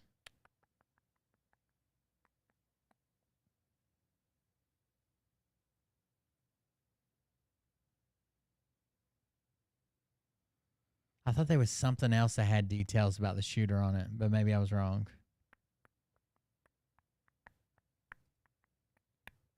Anyways, I don't know. I'm aggravated. From Derek Johnson yelling and screaming about the fucking, goddamn, about the shot. Oh, well, you can hear it hitting a target. What's it hitting back there? When do you ever talk about hearing, like, unless you just can't hear the shooter so far off that all you hear is it hitting a target? What the fuck is wrong with these people? And then claiming the media is all in on it. Joe Biden did it. Jesus Christ, what is this video? For the In the immediate aftermath of the attempted assassination of Donald Trump, misinformation and conspiracy theories spread rapidly online. It took authorities roughly 8 hours to publicly confirm the identity of the gunman because he was not carrying ID. This allowed ample time for unfounded theories about the gunman's identity to spread widely. As reports of the shooter's name began to surface and the FBI confirmed his identity as Thomas Matthew Crooks, many on social media began posting a photo of someone they thought was the shooter. By the way, so many people sent me this video. There's this guy saying, I hate Donald Trump, I hate Republicans, and you got the wrong guy. And he starts laughing. It was obviously a guy that just looks similar to him, making a joke. So many people fucking sent it to me. Like fucking 30 people. This image was incorrect. The person who was actually in the photos responded on X posing as the real shooter and mocking those who shared images of him. My name is Thomas Matthew Crooks. I hate Republicans, I hate Trump, and guess what? You got the wrong guy. Still, screenshots and edited clips of the video spread widely as though it were a message from the real shooter. Another widespread conspiracy theory shared by would-be internet sleuths claimed that a dark spot on Trump's chest in a photo was proof he had been shot in the chest and had been saved by a bulletproof vest. Photos of the same moment show there is no bullet hole in his jacket. It was just fake. It was manufactured. Trump later released a statement saying he was shot in the ear. This unfounded theory was viewed millions of times after being shared by several popular accounts. Oh, are you ready? On you! Move! This same moment also fueled conspiracy theories that the shooting was staged. In one post viewed millions of times, an ex-user claimed if there were actual danger, the Secret Service would not have allowed Trump to remain a target after shots were fired. They shouldn't. That is true. That's outside the norm. Former Secret Service agents the Journal spoke to said the agents around the former president were acting in a way that was consistent with the agency's protocol. No, it's not. No, it's not. Just watch them anywhere else when they fucking tuck a motherfucker and get him the fuck out of there. Staying up on top of the stage. No, it's not. We're gonna see a ton of failures for this. They moved quickly to surround him and then worked together effectively to move him from the stage once it was safe to do so. It was never this. I don't know who this woman is talking, but once it was safe to do so doesn't exist. They're never in a safe, non-hostile environment. The rush to establish a motive for the shooting also led to viral misinformation. Ex-users claimed the video of a man shouting hateful comments about Republicans was of the shooter. Oh, yeah, this is what everybody was trying to get me to watch. That he was outside, like, merchandise, screaming shit at him. In reality, the video is of an Arizona State University student reacting to Trump's acquittal after his impeachment trial in 2020. Crooks was still in high school at the time in Pennsylvania. Thomas Crooks. This video of Bethel Park High School's commencement ceremony shows him graduating in 2022. X did not respond to a request for comment. Some of the original posts no longer appear on the platform, and others have been tagged with community notes from other X users correcting the posts. But misinformation continues to spread rapidly. Tory says can add community notes to this shit. Never trust the community notes. It's kind of funny when like to read them and they just put somebody on blast for absolutely fucking lying and sharing a conspiracy. But Tory says can add community notes to shit. Never trust community notes as your only source. It's just fucking wild.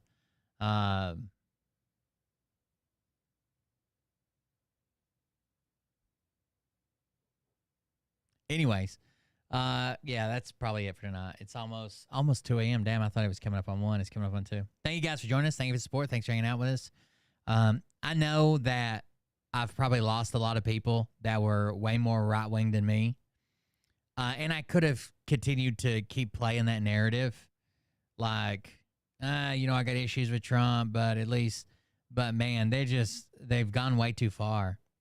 And I'm just tired of seeing it. And people fucking believe in it. People fucking believe in the bullshit they put out all the time. And trying to claim that everything's a goddamn... How many people are in on this conspiracy? Everybody? Everybody but you and Phil, I guess. I don't know. I'm just fucking tired of it. It is what it is. I'm sorry. I'm not sorry about the people's feelings I hurt. Y'all are fucking retarded. I don't know what to tell you. Y'all are fucking retarded to believe something so goddamn dumb and then come in here and repeat it when all I do all day is research this shit. And you're going to come in here and repeat something so goddamn retarded. What the fuck is wrong with you?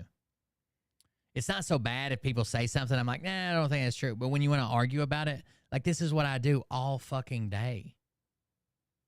The fuck out of here with that shit. Thank you guys for joining us. Thanks for supporting us. Thanks for being here for the show. We'll be back probably tomorrow. It's Sunday tomorrow? Is today Saturday? Sunday tomorrow.